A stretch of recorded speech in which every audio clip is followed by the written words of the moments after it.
Hello, I'm Peter. I'm so glad you could join me for tonight's journey. Whatever day you've had, whatever worries are replaying in your mind, let them go. For the next hour, you are safe here. Dim the lights, light a candle if you have one, and find your most comfortable position. Let's take a breath together. Inhale peace, hold, and exhale the day. Beautiful. Our journey tonight is a time capsule. We are drifting back over a century to the gaslit streets of December 1901. It was the last Victorian Christmas, a season unlike any other, balanced delicately between an ending era and a new century, filled with sacred human moments. From the winter chill of the north to the summer heat of the south, where are you listening from this Christmas? Drop a comment below. It's a reminder that even in solitude, we are part of something larger.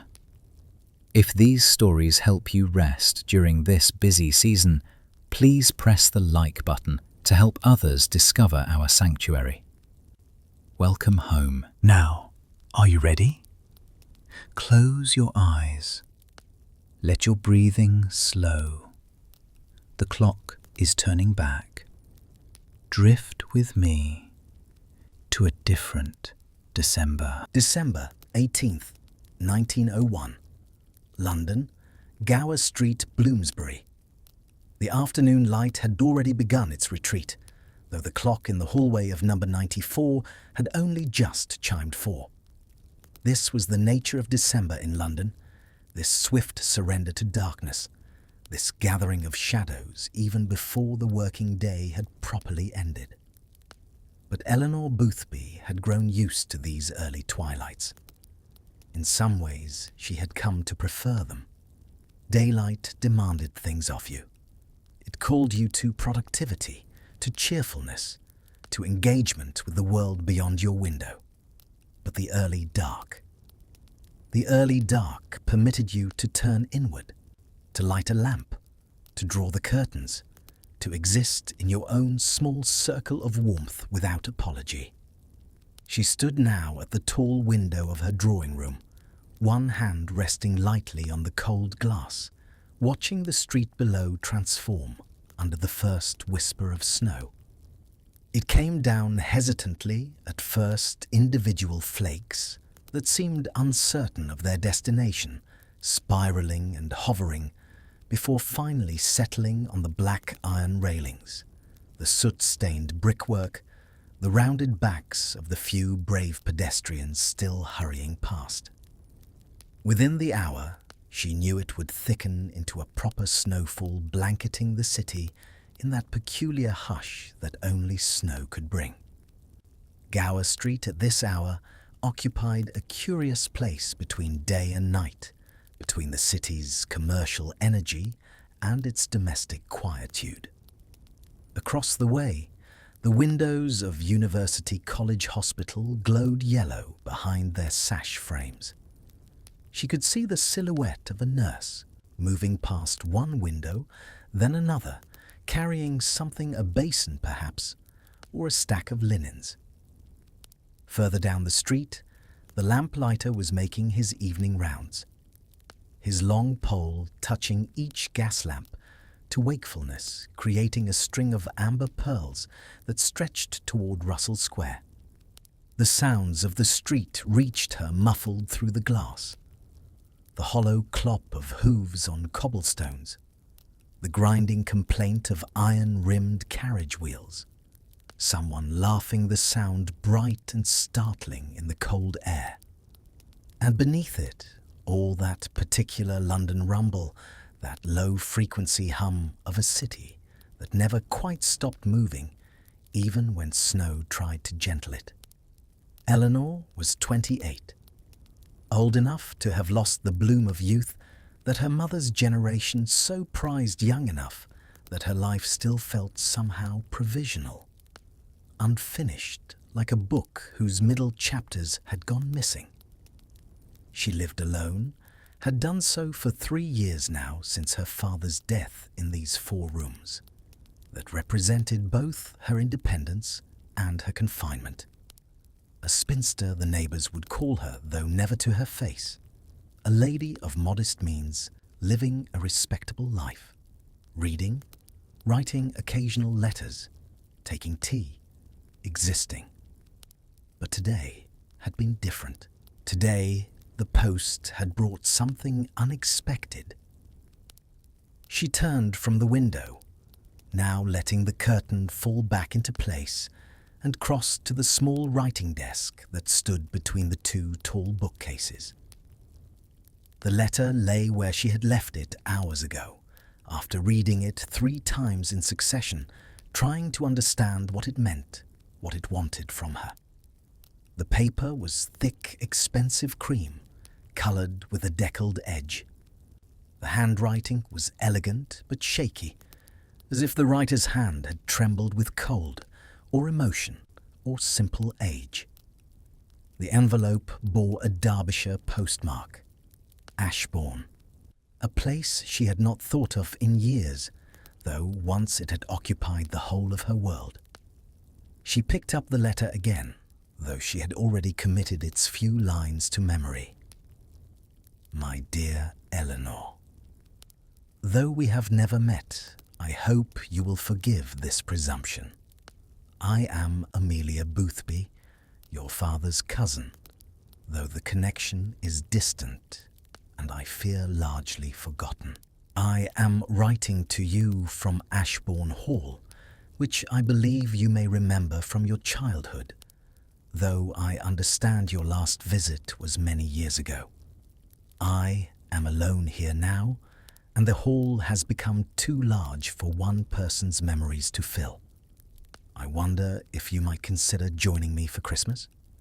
The trains are still running, and I promise you warmth, comfort, and perhaps some answers to questions you may not even know you have. Please come. The hall remembers you. Yours in hope, Amelia. Eleanor had read these words so many times that they seemed to pulse with a life of their own. Ashbourne Hall. She did remember it, though the memories were hazy, filtered through the gauze of childhood. She must have been 7, perhaps 8, the summer her father had taken her there for a fortnight. What she recalled most vividly was not the house itself, but the feeling of it. Vast and cool, with long corridors that seemed to go on forever. Gardens where she had chased butterflies through rose beds.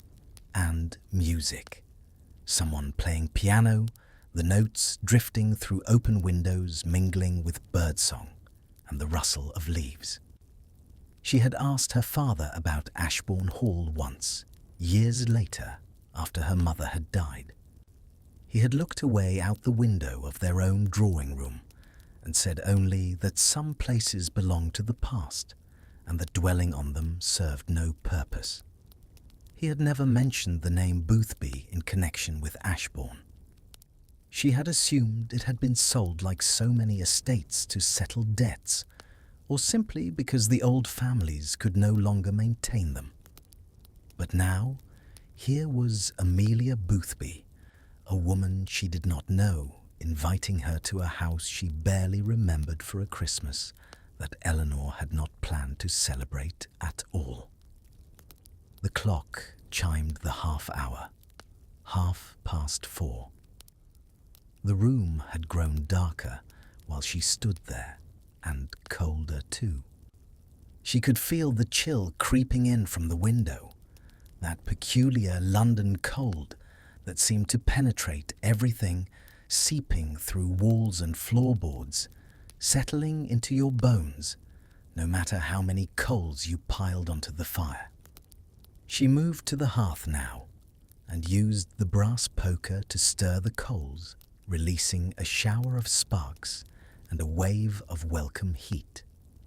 The firelight played across the room, warming the spines of books, glinting off the silver frame that held her mother's photograph, creating shadows that danced and flickered like living things. Outside, the snow was falling in earnest, whispering against the window and settling in the streets below, softening the city and muting its noise. Eleanor was already calculating. Tomorrow was the 19th. Christmas was less than a week away. If she meant to go, it would have to be soon before the snow delayed the trains. There would be packing to do, arrangements to make, and a reply to write to Amelia. But the real question was whether she would go at all. Part of her wanted to refuse and remain in her familiar rooms, keeping Christmas as she had the past 2 years, quietly with a book and a simple meal, free from the effort of appearing cheerful. Yet another part of her, long dormant, had stirred when she read Amelia's letter. The hall remembers you. A strange phrase, as if a house could hold memory, as if stone and timber could remember like flesh. Her thoughts turned, as they often did in moments of doubt, to her mother. Margaret Boothby had been decisive, a woman who acted on what she wanted and stood firmly by what she believed. She had died when Eleanor was 15, too early to teach all she might have, but old enough for Eleanor to remember her as a bright, steady fire. There had been music in the house then. Her mother's piano filled the evenings with Chopin and Schumann, and Eleanor had learned the basics at her side. After her death, the piano was closed, then sold. The memories were too painful, her father had said. Now, in her Bloomsbury drawing room with snow falling, the fire burning low, and Amelia's letter lying on the desk like an unopened door, Eleanor made her decision. She would go. She would go to Ashbourne Hall. She would meet Amelia Boothby. She would discover what answers the house might hold, what questions it might help her ask. And perhaps, in that old place filled with the ghosts of family she had never known, she might find some piece of herself that had been missing all these years. She moved to the desk and pulled out a fresh sheet of writing paper. Dipping her pen in the inkwell, she began to write. Dear Amelia, your letter found me at a moment when I was perhaps ready to be found. I accept your kind invitation. I will take the train from St. Pancras on the morning of the 20th. Expect me before dark. Yours with anticipation, Eleanor. The morning of December 20th arrived wrapped in grey light and bitter cold. Eleanor woke early, her room still dark, except for the pale glow seeping around the edges of the curtains. She lay still for a moment, listening. The usual morning sounds of Gower Street seemed muted, absorbed by the snow that had fallen through the night. No cartwheels rattling, no street vendors calling out their wares. Just silence, deep and peculiar, the kind of silence that only comes when a city has been blanketed by snow. She rose and dressed carefully, layering herself against the journey ahead. A wool dress in charcoal grey, appropriate for a woman still observing the tail end of mourning, though her father had been gone 3 years. Over this, a heavy travelling coat with a fur collar, gloves, a hat pinned securely. By the time she had finished, she looked like a figure from one of those fashion plates in the ladies' pictorial, respectable and utterly unremarkable. Mrs. Hartley, from the flat below, had agreed to look after Eleanor's rooms during her absence. "Going away for Christmas, are you?" she had asked, when Eleanor made the request, her eyes bright with curiosity. "To family." Eleanor had simply smiled and said yes to family, which was true enough, even if the family was a stranger. The cab she had arranged arrived precisely at 8, the horse's breath steaming in the morning air. The driver loaded her single trunk and she climbed inside, settling into the worn leather seat. As they pulled away from Gower Street, she turned to look back at her building at the window of her drawing room on the second floor, and felt a strange sensation, as if she were watching herself from a distance, watching a woman leaving behind one life to find another. St. Pancras Station rose before them like a medieval cathedral devoted to the religion of progress. The Gothic revival facade, with its soaring tower and pointed arches, seemed almost absurdly grand for its purpose, as if the architects had wanted to prove that industry and beauty need not be enemies. Eleanor paid the driver and made her way through the great arched entrance into the main concourse. Inside the station was a world unto itself.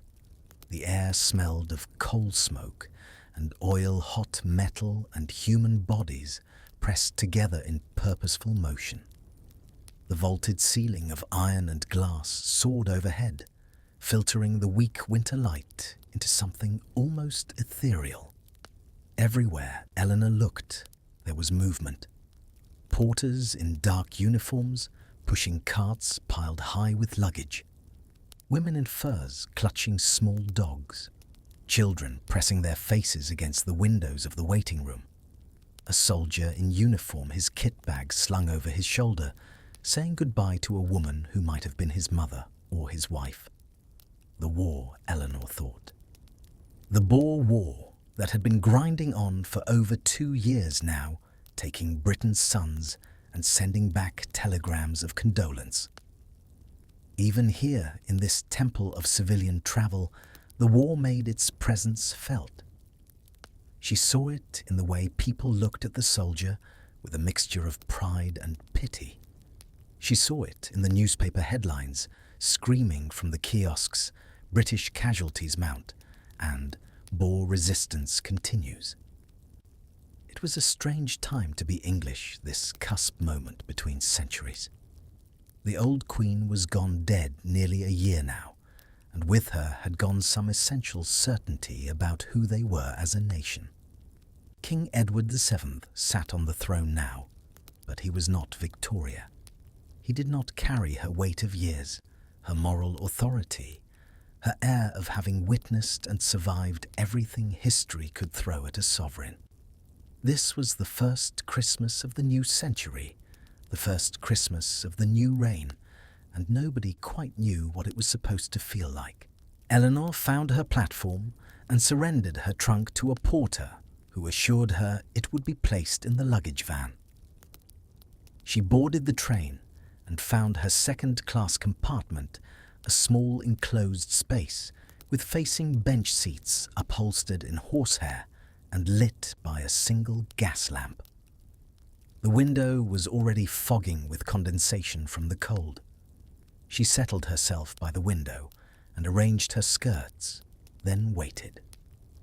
Other passengers joined her. An elderly gentleman with magnificent white whiskers who immediately opened a newspaper and disappeared behind it. A middle-aged woman with a basket on her lap that emitted faint clucking sounds, which made Eleanor suspect it contained something alive.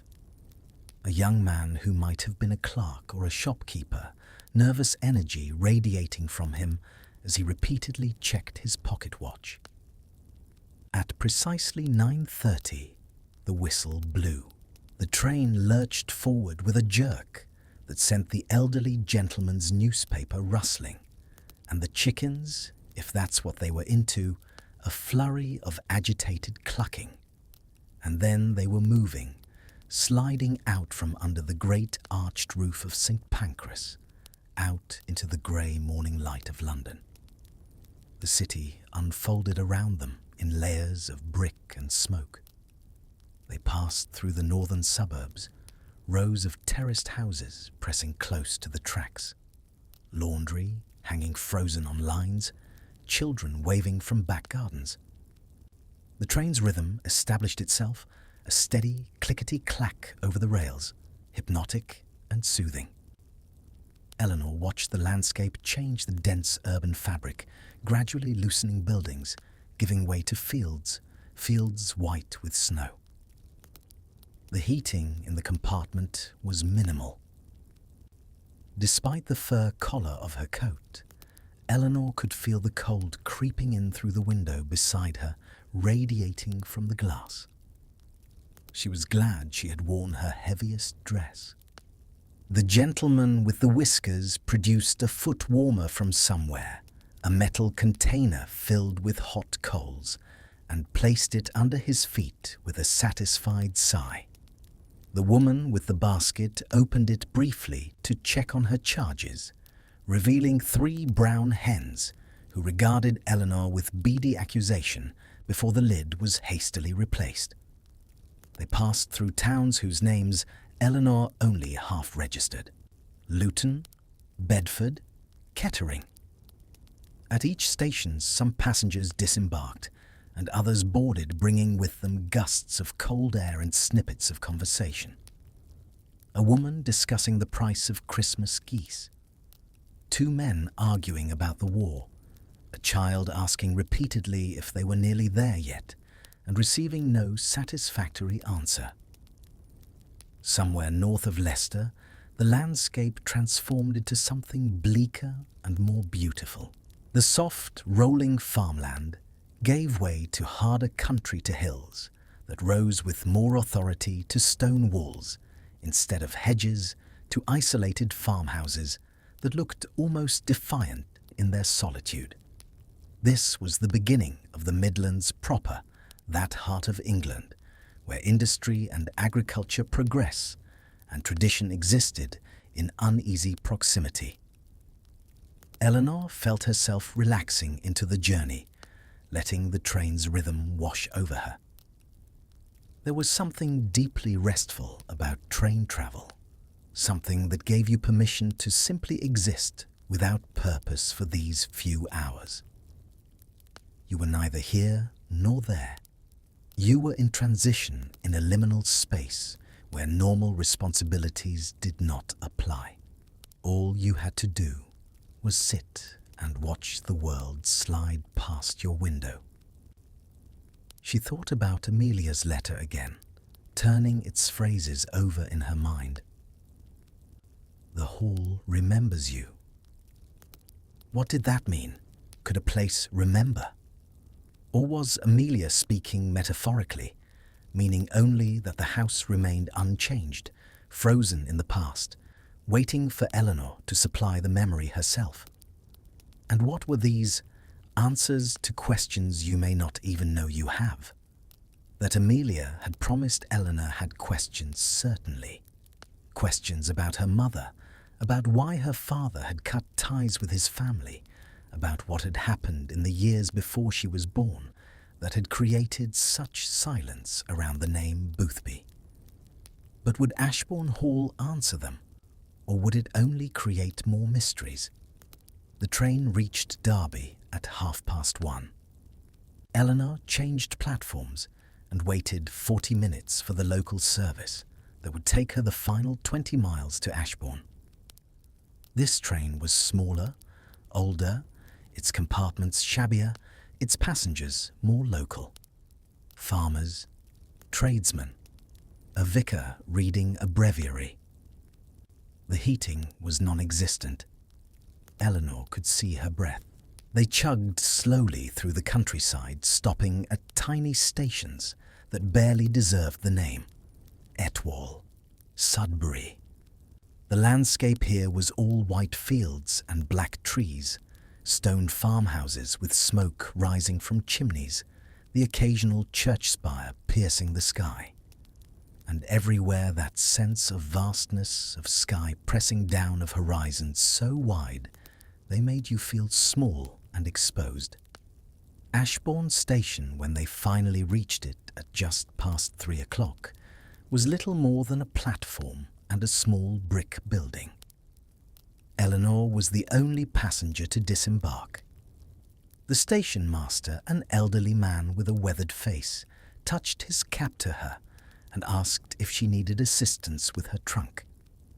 She told him, yes, thank you, and that she was expected at Ashbourne Hall. His eyebrows rose slightly at that. Ashbourne Hall, miss. That'll be old Mrs. Boothby's place, then.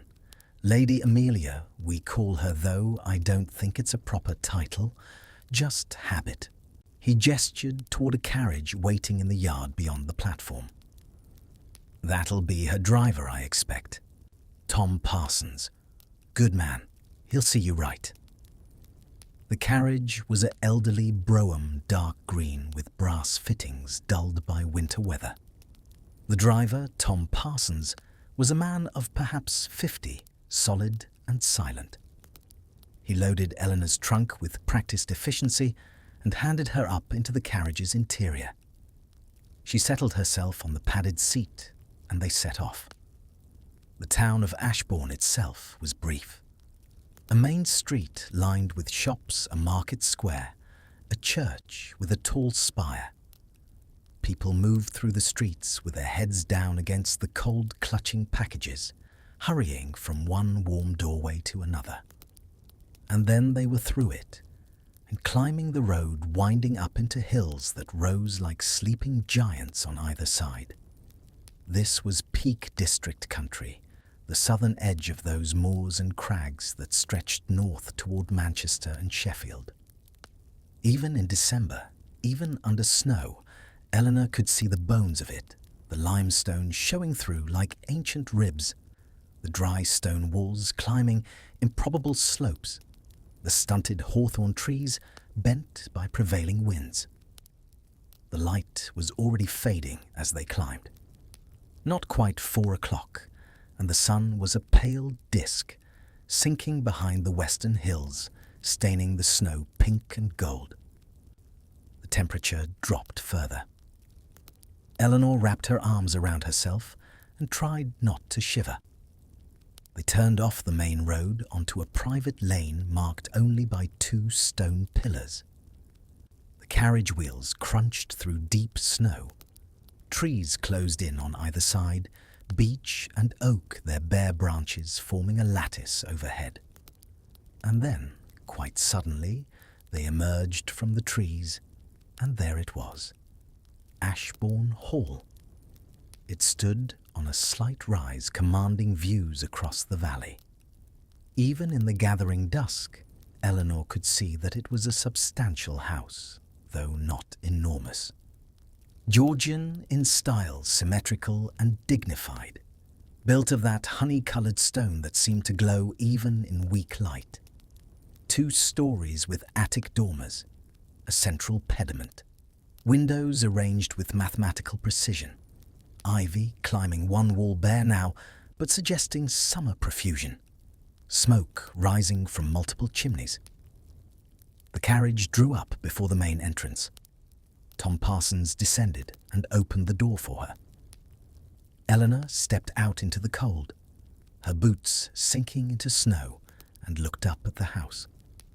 For a moment, standing there with the evening drawing in and the wind picking up and the first stars appearing in the darkening sky, she felt as if the house was looking back at her, assessing her, remembering her as Amelia had written. And she felt quite distinctly that she had been here before, not just as a child, though that was true, but in some other sense, in dreams perhaps, or in a life she had lived before this one. It was an absurd thought, and she dismissed it almost immediately. But the feeling lingered. The front door opened. A woman appeared silhouetted against the warm light from inside. Elderly but upright, dressed in black with a white apron. "Miss Eleanor, we've been expecting you. I'm Mrs. Perkins. Please come in. Come in out of this cold." Eleanor climbed the 3 stone steps and crossed the threshold. The door closed behind her with a solid final sound, and the world outside the world of London and trains and everything she had known suddenly felt very far away indeed. The entrance hall of Ashbourne Hall enveloped Eleanor like a warm embrace after the bitter cold of the journey. She stood for a moment, letting her eyes adjust to the change in light, breathing in air that smelled of beeswax polish and wood smoke, and something else, something faint and green, perhaps pine boughs brought in for the season.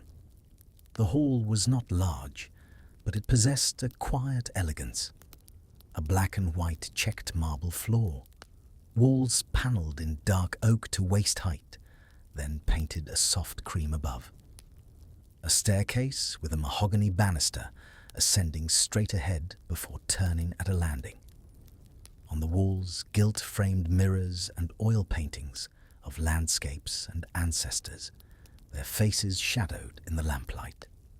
A long case clock ticked steadily in one corner, its pendulum swinging behind a glass panel with patient insistence. Mrs. Perkins, who had introduced herself at the door, was already helping Eleanor out of her coat. She was perhaps 70, with grey hair pulled back severely and a face that spoke of decades of competent service. Her hands, though wrinkled, moved with practiced efficiency. "You'll be chilled through, I expect," she said, her voice carrying the soft burr of Derbyshire. "I've put you in the blue room, miss. There's a fire laid and hot water for washing.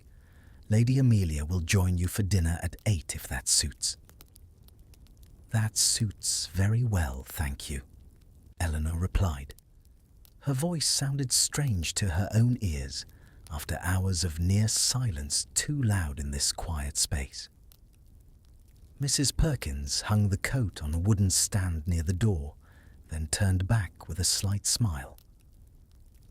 "It's good to have someone young in the house again. It's been too quiet here these last years.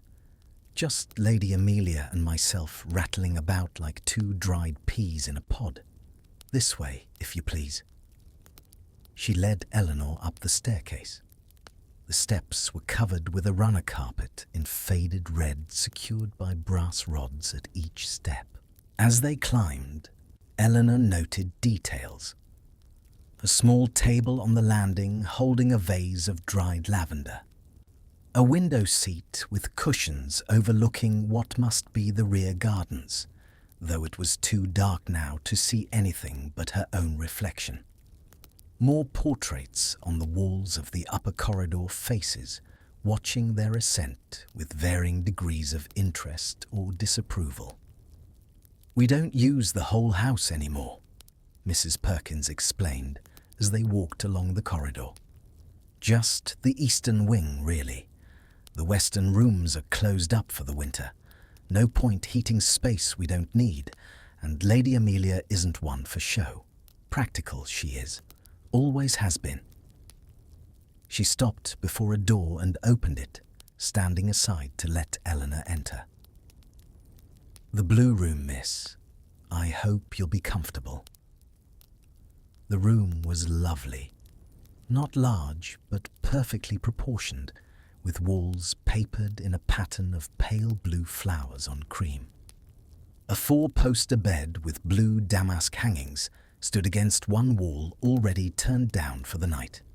A washstand with a porcelain basin and ewer. A wardrobe, a chest of drawers, a writing table near the window. And blessedly, a fireplace where flames were already dancing, casting warm light and throwing shadows that made the room feel alive, inhabited by more than just furniture. Eleanor's trunk had already been brought up and sat at the foot of the bed. "I took the liberty of unpacking your nightdress and laying it out, miss," Mrs. Perkins said, gesturing to the bed where a white cotton gown was spread. "If you need anything pressed or mended, just leave it on the chair there, and I'll see to it in the morning. Now, I'll let you rest and refresh yourself. Dinner is at 8 in the dining room, first door on your left at the bottom of the stairs. If you need anything before, then ring the bell." She indicated a plaited cord hanging beside the fireplace. "Thank you, Mrs. Perkins. You've been most kind." The housekeeper nodded and withdrew, closing the door softly behind her. Eleanor was alone. She went first to the window, guided by habit. It rose almost from floor to ceiling, the sill deep beneath her hands. She drew back the heavy curtains and looked into the dark. There was nothing to see but her own reflection and vague shapes that might have been hills or trees or nothing at all. Only the snow was certain flakes briefly catching the light before vanishing into blackness. Even through glass and stone and firelight, she could feel the cold. It pressed against the house like a living thing probing for weakness. This was not the softened cold of London thinned by crowds and chimneys. This was hill cold December, cold the kind that could kill if you were unready. She thought of the people who had lived here centuries before, without thick curtains or steady fires, and of how many had not survived such winters. Old people, infants, animals found frozen when spring returned. Winter, she knew, was no romance. It was a siege. And yet, inside this room with the fire burning and the walls holding fast, Eleanor felt safe, sheltered, warm in a way that went beyond the body. Each flame felt like a small mercy, each solid wall a quiet gift. Perhaps this was what Amelia had meant. Perhaps a place was remembered, not for its beauty, but for its power to protect, to hold the cold at bay. She let the curtain fall back and turned to the washstand. The ewer was full of hot water steam still rising faintly. She poured some into the basin and washed her hands and face, relishing the warmth. The soap was lavender-scented, leaving her skin soft and faintly fragrant. She dried herself with the towel, thick and worn soft with many washings, then moved to examine the room more closely. The writing table by the window held a few items. A blotter, an inkwell with pen, a small stack of writing paper. And tucked half under the blotter, as if someone had been reading it recently, a folded newspaper. Eleanor drew it out. The Ashbourne Telegraph, dated December 14th, 1901. She scanned the front page. Local news, a market report, an article about fundraising for soldiers' families affected by the war. And at the bottom, a small notice that caught her eye. We regret to announce the death of Lieutenant James Ashford, aged 24, of wounds received in action near Pretoria. He was the eldest son of Reverend Elias Hart of St. Oswald's Parish. A memorial service will be held on the 22nd instant. Eleanor read it twice. So even here in this remote corner of England the war reached. It touched everyone. There was no escape from it. No winter refuge that could keep that particular cold at bay. She folded the newspaper and set it aside suddenly. Tired, wanting to think about something else. She turned her attention to the room's decorations. Above the fireplace hung a watercolour painting of Ashbourne Hall. In summer, the house golden in sunshine gardens in bloom. On the mantelpiece, a small porcelain clock ticked quietly beside a pair of brass candlesticks. The chest of drawers held a tray with various items, a hand mirror, a hairbrush with silver backing, a small jewellery box. She opened the box out of curiosity and found it empty, except for a single loose button black jet, the kind used for morning clothes. Someone had left it here perhaps years ago, and it remained a small forgotten thing, waiting for a purpose that would never come. Time moved differently here, Eleanor realized. In London, every minute was accounted for. The city's clocks chimed in unison, keeping everyone synchronized, marching forward in lockstep. But here, time seemed more fluid, more patient. The clock on the mantelpiece told 1 hour the grandfather clock in the hall downstairs had shown another, and the light outside suggested something else entirely. It didn't matter. You couldn't miss a train here. You couldn't be late for an appointment. You could simply be, simply exist in whatever moment you occupied. She opened her trunk and began to unpack, hanging her few dresses in the wardrobe, placing her toiletries on the washstand. Her nightgown already laid out, she left where it was. At the bottom of the trunk, wrapped in tissue paper, was something she had almost not brought. A photograph in a silver frame. Her mother Margaret, taken perhaps a year before she died. She was seated at a piano, her hands resting on the keys. Her face turned slightly toward the camera with an expression that might have been amusement or might have been sadness. It was hard to tell. Eleanor had spent hours studying that expression, trying to understand what her mother had been thinking in that moment. She set the photograph on the bedside table, propping it against the lamp so she could see it when she lay in bed. Then she sat on the edge of the bed, feeling the mattress give beneath her, and closed her eyes for a moment. She was tired, bone tired. The journey, the cold, the strangeness of being in a new place, all of it pressed down on her. But it was a good tiredness, she thought. An honest tiredness earned through movement and change, rather than the dreary exhaustion of daily routine. The fire crackled, and she opened her eyes to watch it. Flames were hypnotic. You could lose yourself in them, watching the dance and flicker, seeing shapes that weren't really there. Faces, landscapes, stories written in light and heat. She thought of all the fires that had burned in this room over the centuries. All the people who had sat where she sat now, watching flames, thinking thoughts that would die with them. The room held those moments somehow. They were here, pressed into the walls, absorbed by the wood, waiting to be remembered. A sound made her turn her head. Music. Faint, distant, but unmistakable. Piano music coming from somewhere below. A nocturne, she thought, though she couldn't identify the composer.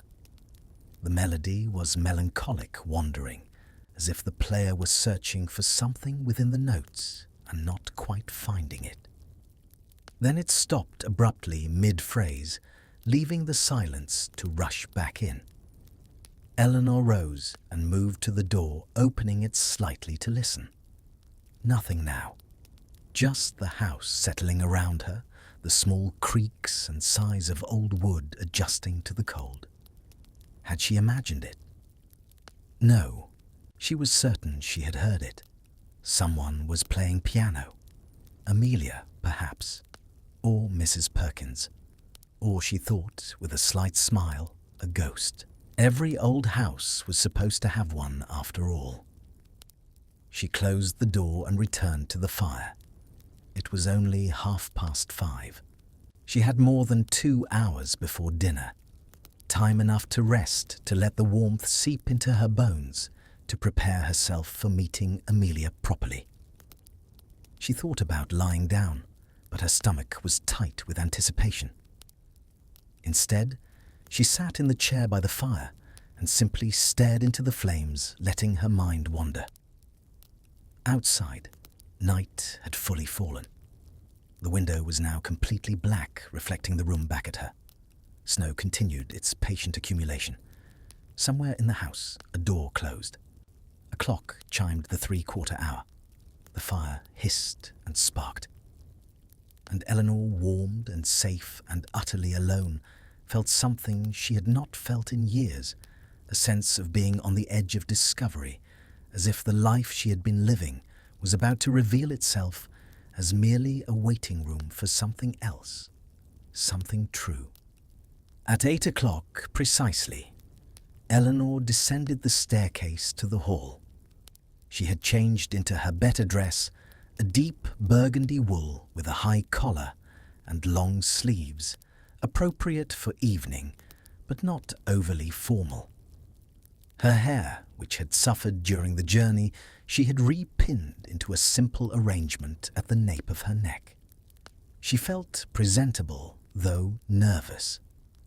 She had no idea what to expect from Amelia, what this woman wanted from her, or what this week would hold. The dining room, as Mrs. Perkins had indicated, was the first door on the left. Eleanor pushed it open and stepped inside. The room was smaller and more intimate than she had expected, dominated by a mahogany table set for two. Candles in silver candlesticks provided most of the light, supplemented by a single lamp on a sideboard. The wallpaper was a dark red damask, making the room feel warm and enclosed, like the interior of a jewel box.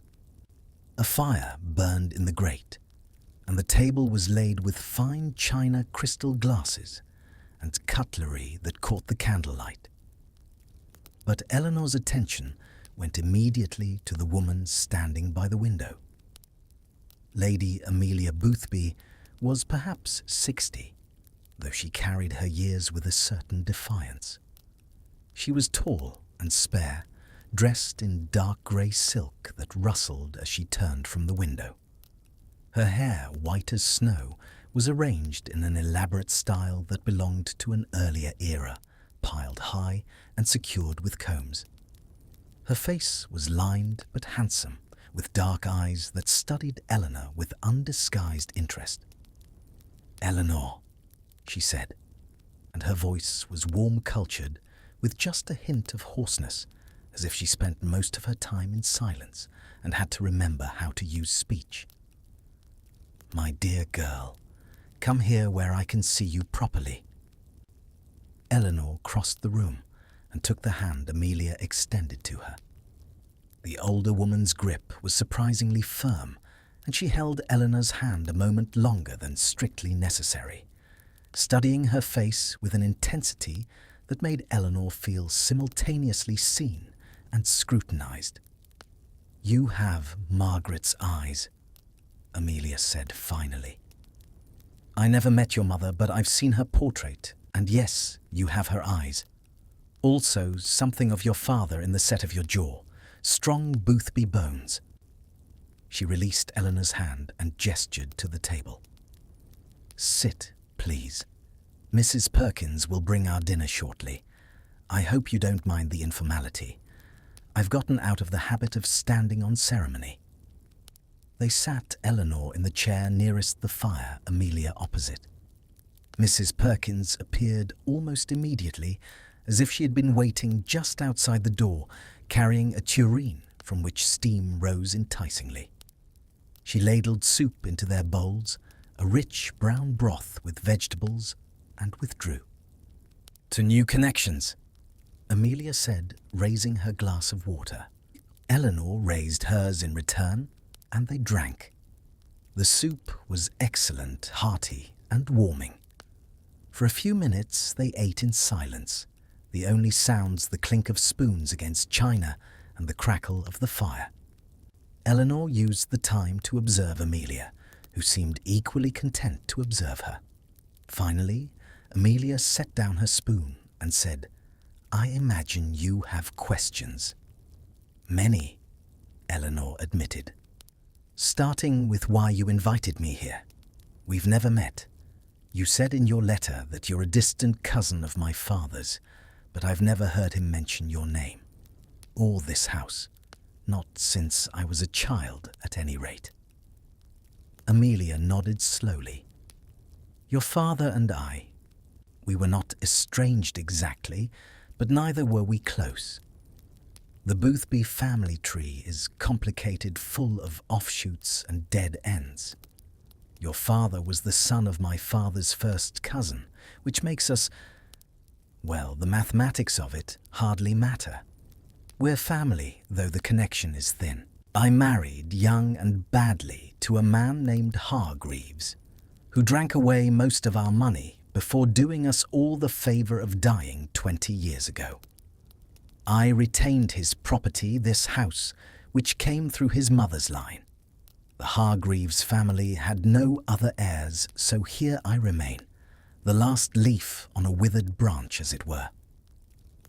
She paused while Mrs. Perkins reappeared to clear the soup bowls and bring the next course. Sliced roast beef, roasted potatoes, carrots, glazed with butter Yorkshire pudding. The kind of solid traditional English dinner that was meant to fortify you against the cold. Mrs. Perkins poured wine a red that glowed ruby in the candlelight and once again withdrew. "But you didn't invite me here to explain the family tree," Eleanor said, cutting into her beef. It was tender and perfectly cooked. "No," Amelia agreed. "I invited you because I'm dying." Eleanor's fork paused halfway to her mouth. She set it down carefully. "I'm very sorry to hear that." Amelia waved a hand dismissively. "Don't be. I'm old. I've had my time, and frankly, I'm ready. The doctors tell me I have perhaps 6 months, perhaps less. My heart apparently has decided it's worked long enough. But before I go, there are things I need to put in order, loose ends to tie up. And you, my dear Eleanor, are one of those loose ends. I don't understand." "This house," Amelia said, gesturing around her, "is the last physical remnant of the Boothby family holdings. Everything else was sold off decades ago. Bad investments, bad luck, bad management. But Ashbourne Hall remains, and when I die, it will go to you." Eleanor stared at her, unable to process what she was hearing. "To me? But why, I've never even lived here. I barely remember it." "You lived here for 2 months when you were 7 years old," Amelia corrected her gently. "That summer of 1880, your father brought you and your mother. I was traveling at the time in Italy, so we didn't meet, but the house remembers, and your mother loved it here. She played the piano in the music room every evening. She walked in the gardens. She was happy here, perhaps happier than she had been anywhere. Your father told me so in one of his rare letters." Eleanor felt tears pricking at her eyes unexpectedly. "He never spoke of it. After Mother died, he never mentioned this place." "Grief makes us do strange things," Amelia said softly. "Your father dealt with his loss by severing all connections to happiness. He closed himself off, closed you off too, I suspect from anything that might remind him of what he'd lost. I wrote to him several times over the years, suggesting visits, trying to maintain family ties. He never replied. Eventually, I stopped trying.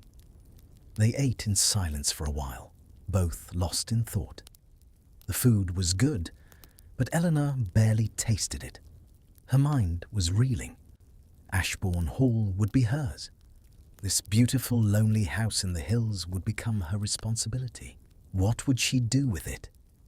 She could barely manage her small flat in London. How could she possibly manage an estate? As if reading her thoughts, Amelia said, "You needn't worry about the practical details yet.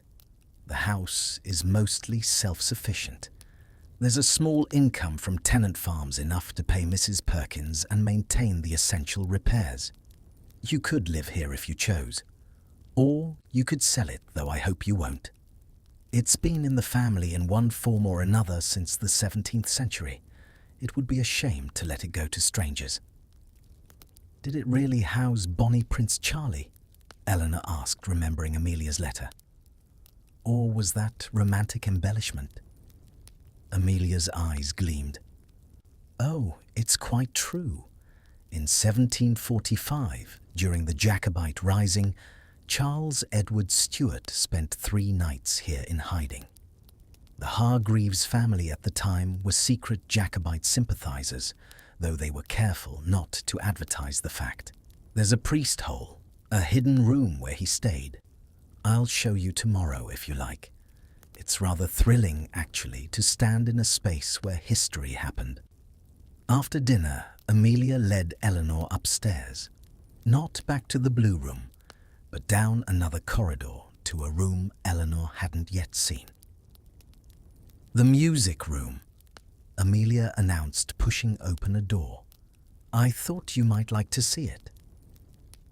The room was smaller than Eleanor had expected, but it had clearly been designed with acoustics in mind. The ceiling was higher than in other rooms with decorative plasterwork. The walls were painted a soft green, and tall windows, now curtained against the night, must overlook the gardens. And in the center of the room, placed to catch the best light from the windows, stood a grand piano. Eleanor moved toward it slowly, as if drawn by invisible strings. The piano was beautiful old, but well-maintained. The wood, a deep reddish mahogany that glowed in the lamplight Amelia carried. She reached out and touched the closed lid, feeling the smooth, cool surface. "Your mother played this instrument," Amelia said quietly. "Every evening of her stay here. Mrs. Perkins, who was here then as a much younger woman, still speaks of it. She said your mother had a gift that she could make the piano sing." Eleanor lifted the lid, revealing the keys. They were ivory, yellowed slightly with age. She pressed one key, middle C, and the notes sang out pure and clear. Then another and another. She found herself playing a simple scale, her fingers remembering movements they had learned as a child and not performed in over a decade. "Do you play?" Amelia asked. "Not anymore. Not since Mother died. I couldn't bear to. It reminded me too much of her." "Perhaps while you're here," Amelia suggested gently, "you might try again. As a way of being close to her. I think she would like that." Eleanor nodded, unable to speak past the lump in her throat. She closed the piano lid carefully and turned away. "I should retire. It's been a long day." "Of course. But before you go..." Amelia moved to a small writing desk in the corner and opened a drawer. She withdrew something wrapped in tissue paper and handed it to Eleanor. "I found this among some old papers. I think it belongs to you." Eleanor unwrapped the tissue. Inside was a sheet of music, handwritten, the paper old and slightly foxed. At the top, in elegant script, it said, "Nocturne in D minor, M. Boothby, 1880. Her mother's name, her mother's handwriting. "She composed this here," Amelia explained. "That summer, I found it tucked into the piano bench. I've kept it safe all these years, hoping someone from the family might return. It's incomplete, I'm afraid. The second page seems to be missing.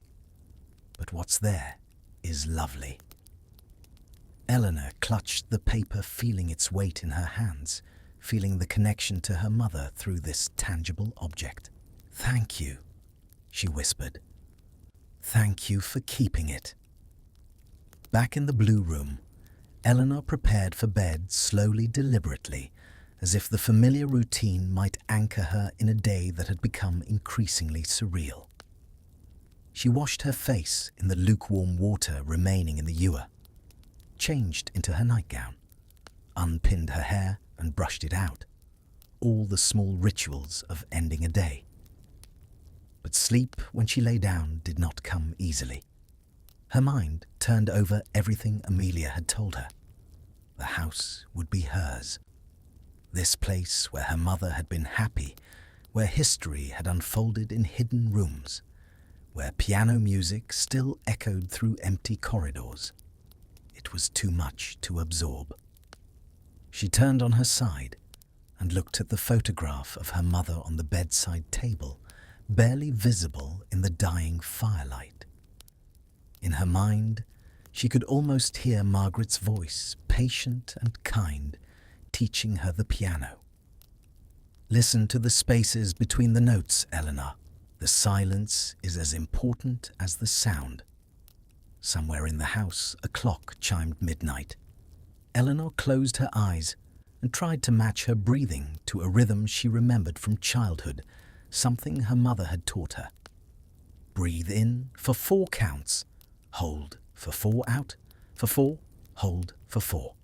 Again, again. Slowly, slowly, the tension in her body began to ease. The bed was soft, the room was warm, the house held her safely against the night. Just before she slipped into sleep, she heard it again. The piano, playing that same wandering nocturne she had heard earlier.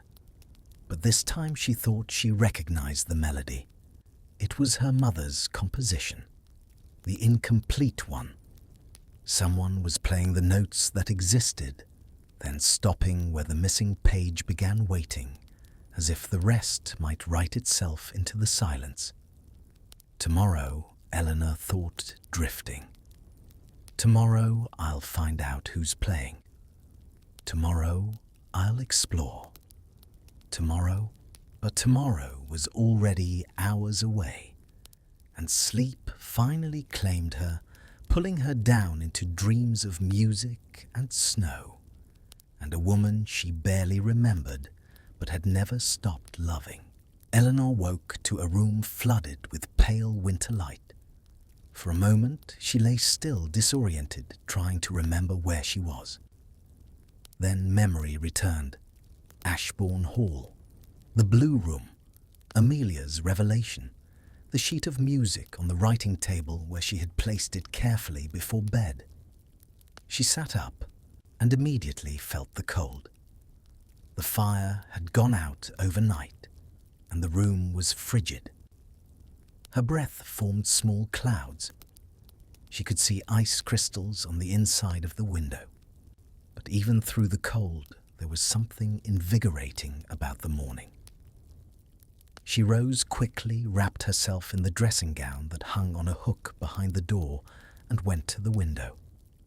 Drawing back the curtains, she caught her breath. Snow had fallen heavily through the night.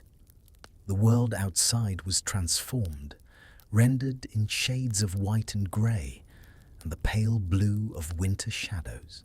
The gardens, which she had not yet seen properly, spread out below her, their formal beds and pathways made mysterious under their white blanket. Beyond the gardens, the land rolled away in gentle hills toward a line of darker trees on the horizon. And above it all, a sky of the clearest, coldest blue she had ever seen, unmarked by even a single cloud. A knock at the door made her turn. "Come in," she called, and Mrs. Perkins entered carrying a coal scuttle and a tray. "Good morning, miss. I've brought your breakfast, seeing as how the weather's made us all a bit lazy this morning. Lady Amelia thought you might prefer to eat in your room rather than come down to the cold dining room." She set the tray on the writing table, then moved to the fireplace and began the practiced ritual of clearing out the dead ashes and building a new fire. Within minutes, flames were licking at fresh coal, and the room began to take on the promise of warmth, if not yet the reality. "Thank you, Mrs. Perkins. That's very thoughtful. Lady Amelia's in the morning room if you'd like to join her after you've eaten. No rush, mind. It's Christmas week after all. Time moves differently during the holidays, don't you think?" When Mrs. Perkins had gone, Eleanor investigated the breakfast tray. Toast with butter and jam, a soft boiled egg in a porcelain cup, tea in a pot with milk and sugar on the side. Simple, but perfect. She ate at the writing table, still in her dressing gown, looking out at the snow-covered landscape and feeling a strange sense of peace settle over her. After breakfast, she washed and dressed in her warmest wool dress, then gathered her courage and made her way downstairs. The house in daylight was different from the house at night, less mysterious perhaps, but no less beautiful. Sunlight streamed through the tall windows, illuminating details she had missed in lamplight. paintings on the walls were revealed as genuine artworks, not merely decoration. The turkey carpet on the corridor floor showed its intricate pattern of flowers and vines. Even the air seemed clearer, fresher, though still cold enough that she kept her shawl wrapped tightly around her shoulders. The morning room was at the back of the house, overlooking the gardens. Amelia sat in a chair by the fire, a book open in her lap, but clearly not reading it. She looked up as Eleanor entered and smiled. "Good morning, my dear. I trust you slept well." "Very well, thank you, though I heard music again. The piano, the same piece as yesterday evening." Amelia's expression became carefully neutral. "The piano? How curious.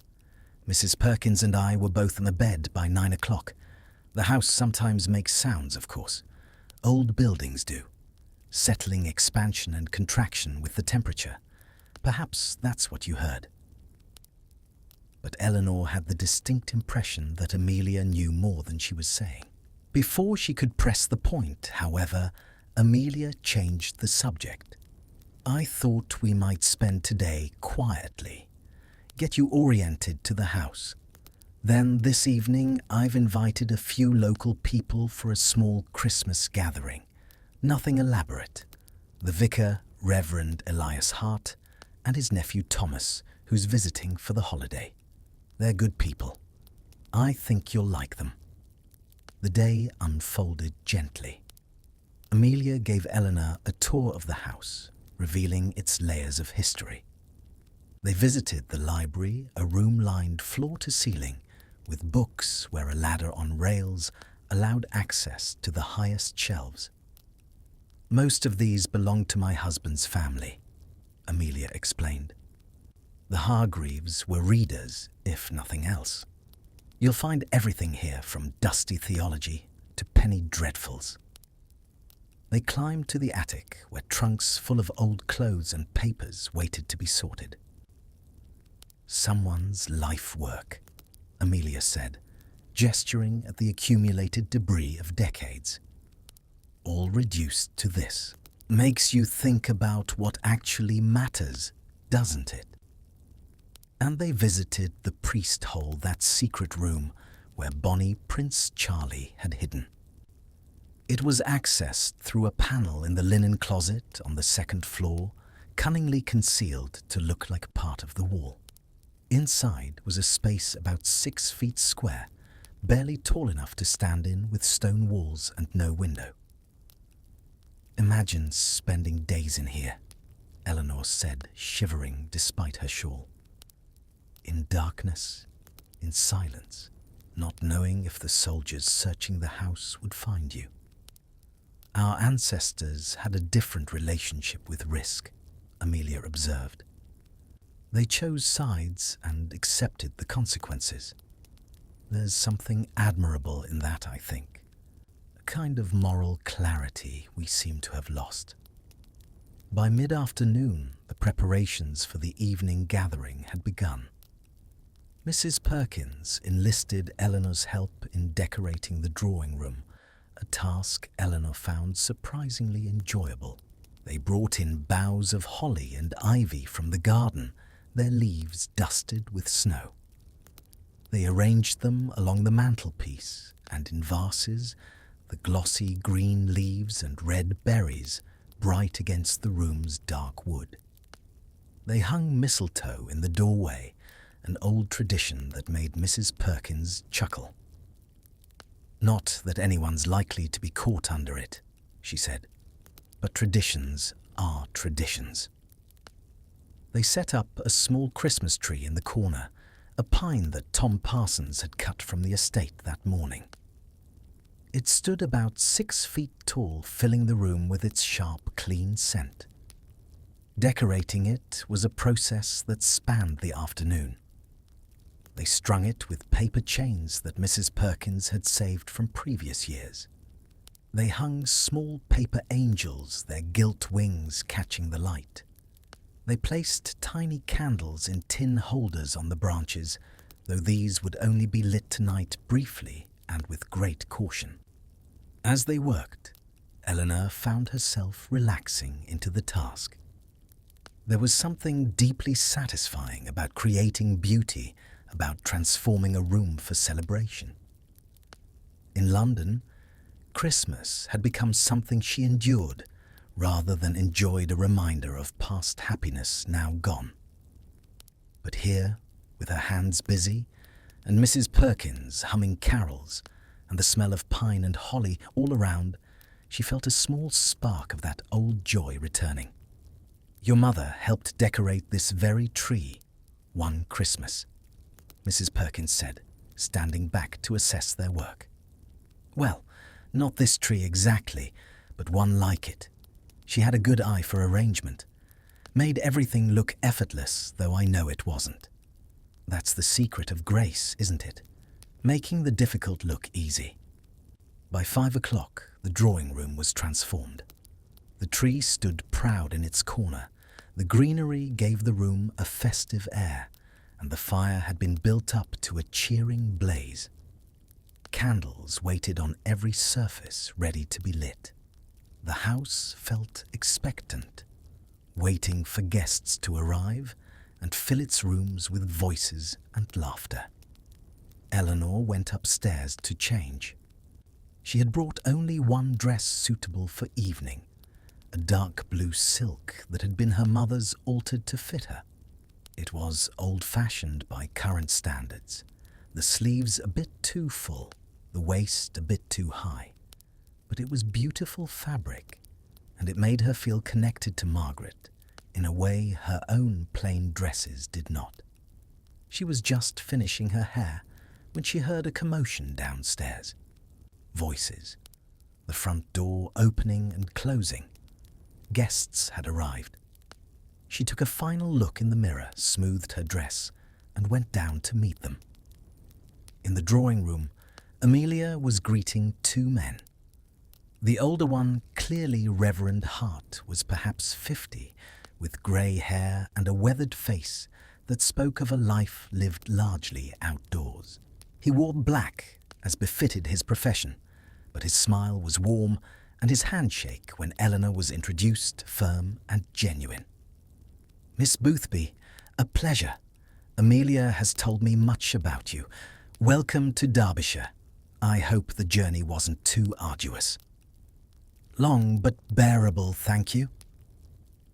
The younger man introduced as Thomas Hart was perhaps 30, with dark hair and thoughtful grey eyes.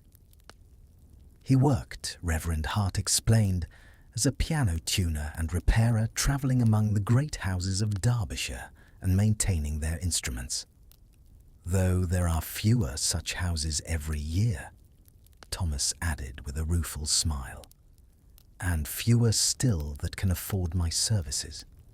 I'm considering emigrating, actually. America. They say there's work there for skilled tradesmen." "Before you go," Amelia interjected, "I wonder if you might take a look at my piano. It's been sounding a bit off lately, something about the middle octave." "Of course, Lady Amelia. I'd be happy to. This evening, if you like."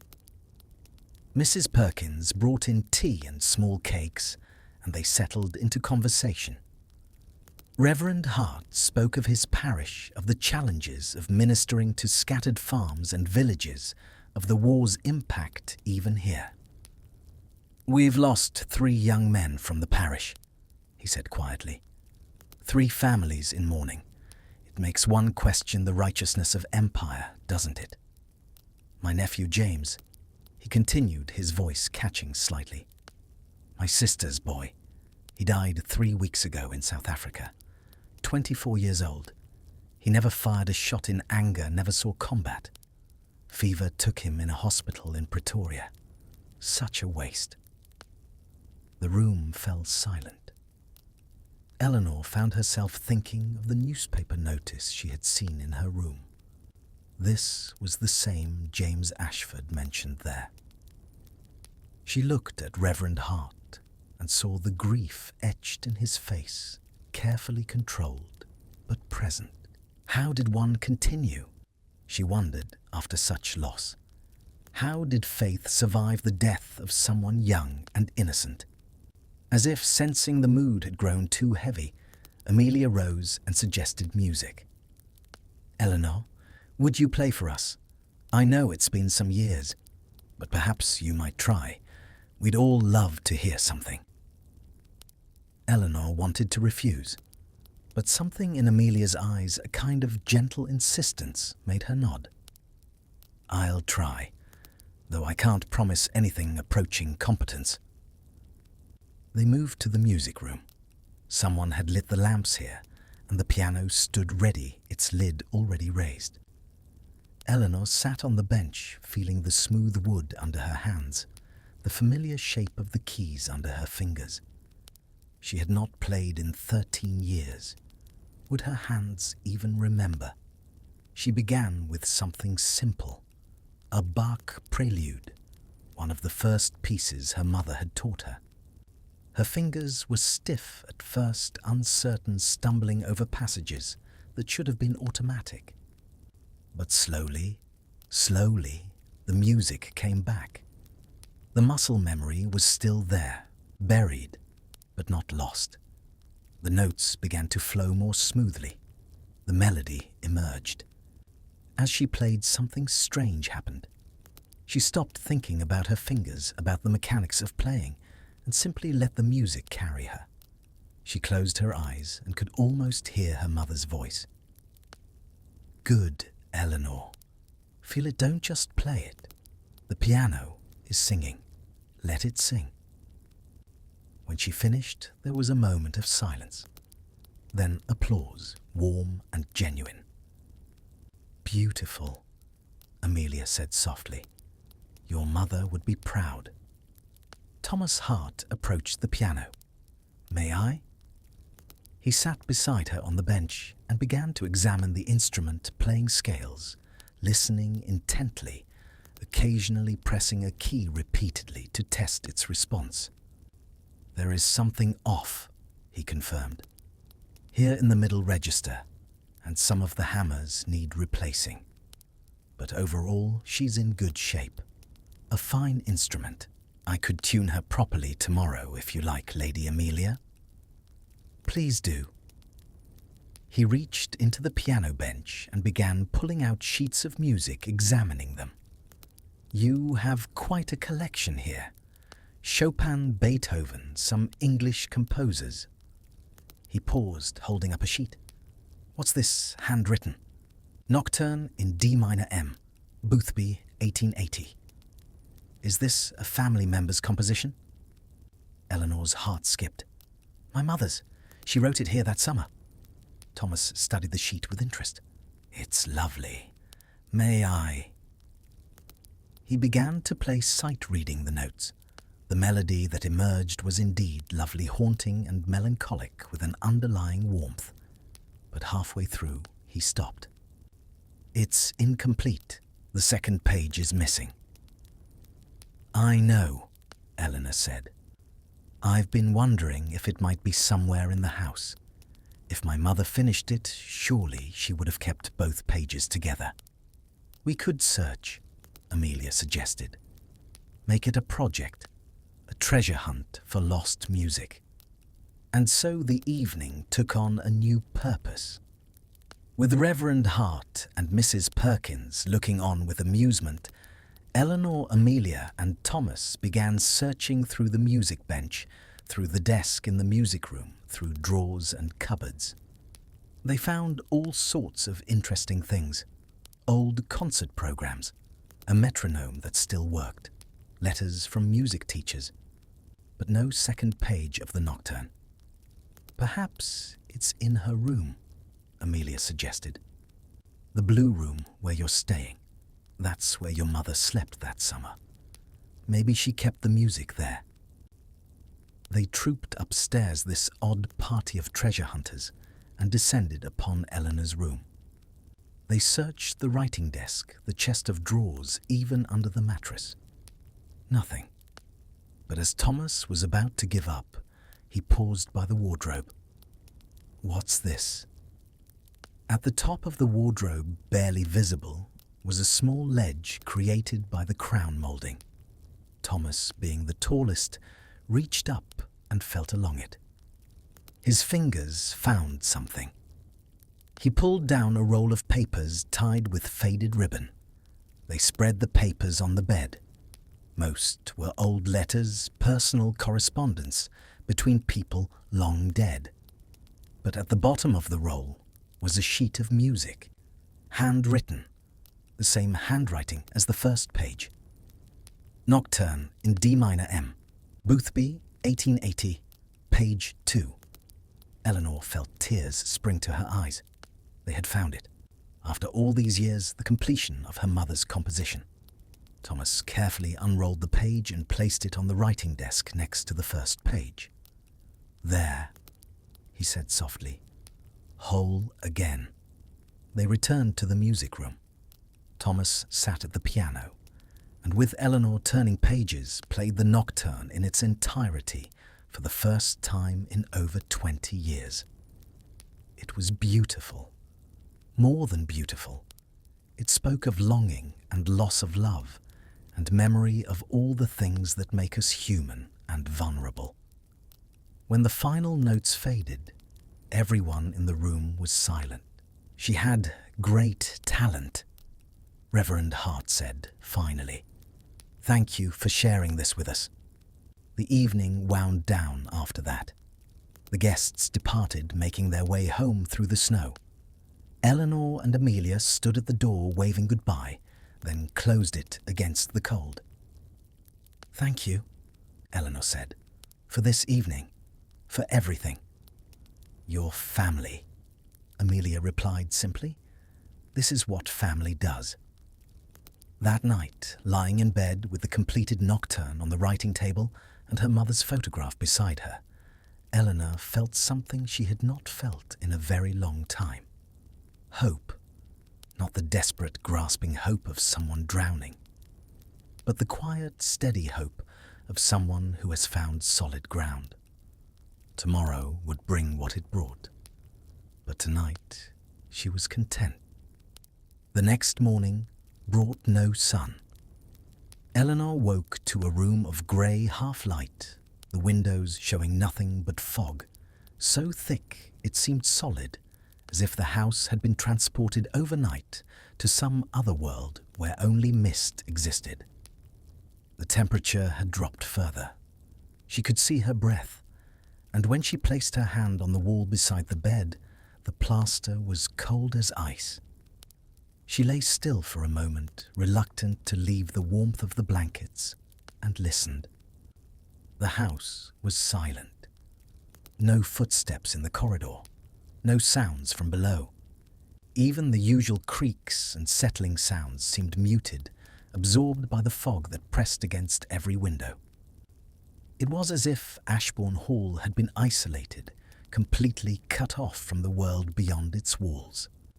Eventually, the need for warmth drove her from bed. She dressed quickly, layering on as many garments as she could manage, and went downstairs. The fire in the morning room had not yet been lit, so she made her way to the kitchen instead, following the smell of bread baking. Mrs. Perkins was there, her sleeves rolled up, hands dusted with flour. She looked up as Eleanor entered and smiled. "Morning, miss. You're up early. Or perhaps I should say, you're up at a reasonable hour and I'm up at an unreasonable one. Bread doesn't wait, you see. Lady Amelia will be down presently. Help yourself to tea. There's a pot on the table."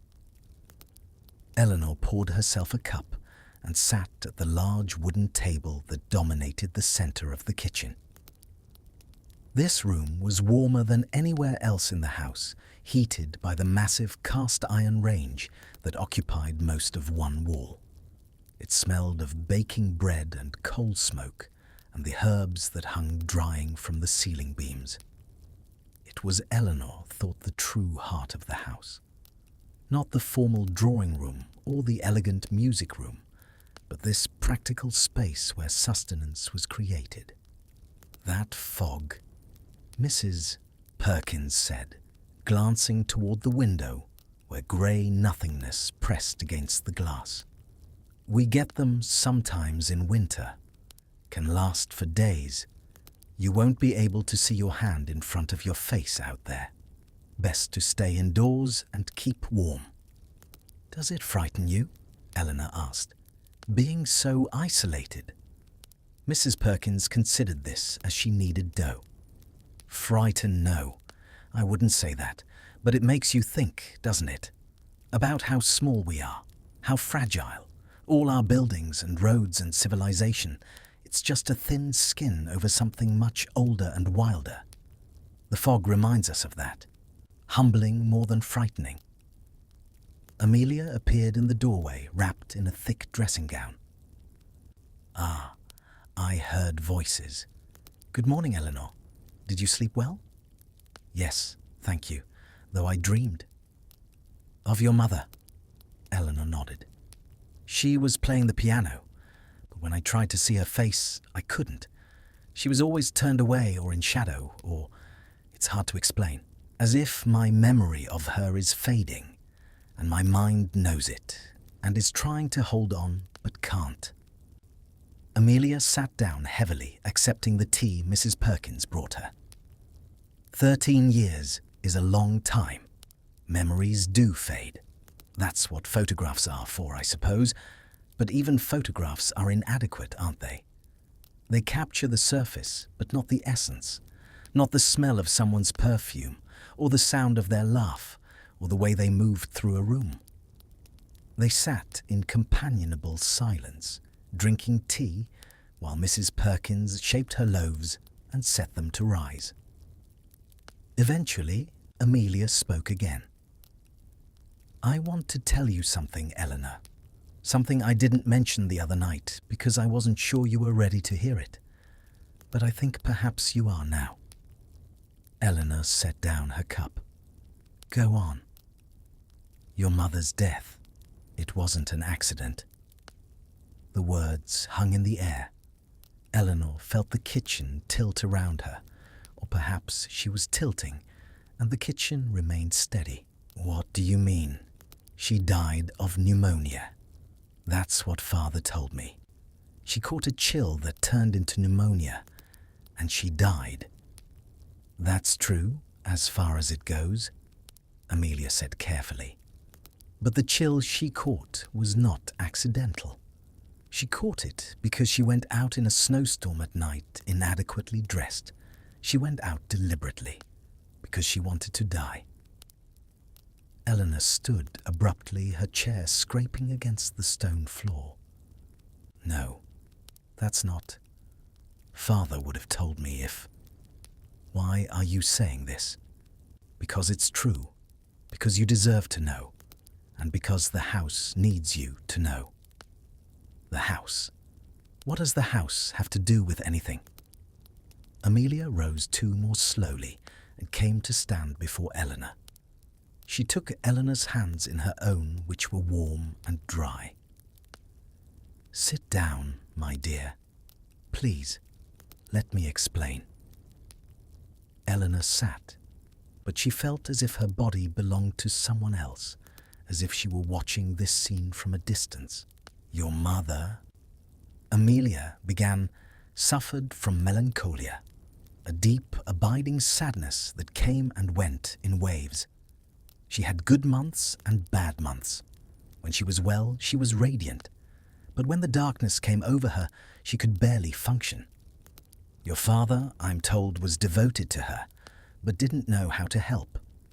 The doctors at the time knew little about such conditions. They prescribed rest, fresh air optimism. Useless advice for someone genuinely ill. How do you know this? Your father wrote to me about it years ago in a moment of desperation. He was worried that you might inherit her tendency. He wanted to know if there was any history of melancholia in the Boothby line. I told him no. Not that I knew of, but families don't talk about such things, do they? We hide our mad aunts in attics and pretend they don't exist. Eleanor pulled her hands free and wrapped her arms around herself. So, she killed herself. That's what you're telling me? No.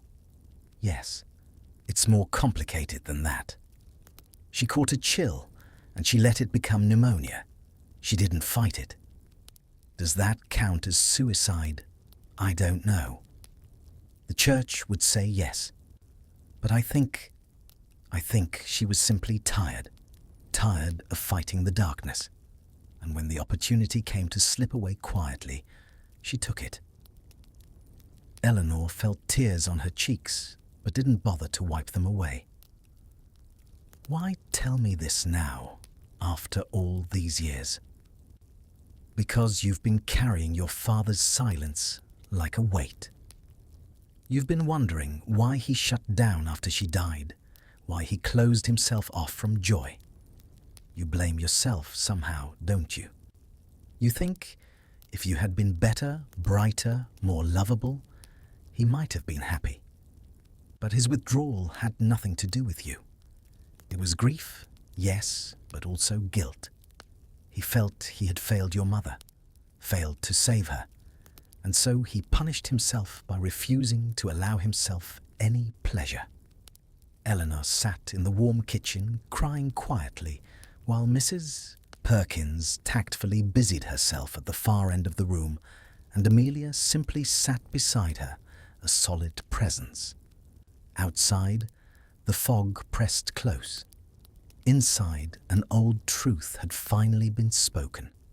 After a while, when the tears had stopped, and Eleanor had dried her face with the handkerchief Amelia provided, she asked, "What does this have to do with the house?"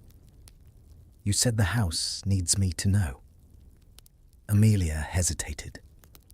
This is going to sound strange, possibly mad, but I've lived in this house alone for 20 years, and I've learned that houses are not inert things. They absorb the emotions of the people who live in them. They remember. And Ashbourne Hall remembers your mother's happiness here. She loved this place. It was one of her good times that summer she spent here. And I think the house has been waiting for you to come back and understand that. To know that depression is not weakness, and choosing to live is not cowardice, and that joy is possible even for those who carry darkness inside them. Eleanor met her eyes. Do you think I'm like her? Do you think I have her condition? I think you've been sad. I think you've been lonely. I think you've been grieving not just for your mother, but for your father and for the life you thought you would have. But no, I don't think you have clinical melancholia. I think you've been in a grey place, but it's situational, not medical. And I think being here, connecting with your family history, finding your mother's music, might help you move out of that grey place. They sat in silence again. Eleanor tried to process everything she had learned. Her mother had been ill, had perhaps taken her own life, or at least not fought to preserve it. Her father had known and had never told her. And now she was in this house, this place her mother had loved, trying to make sense of it all. "Thank you for telling me," she said finally. It's a lot, but I think I needed to know." "There's something else," Amelia said. "Something I found in your mother's room after she left that summer. I've kept it all these years, meaning to return it to your father, but never finding the right moment. And then he died, and I thought it was lost to the family. But now you're here." She rose and left the kitchen. When she returned, she was carrying a slim book bound in faded blue cloth. She handed it to Eleanor. Her diary, from that summer. Eleanor took it with trembling hands.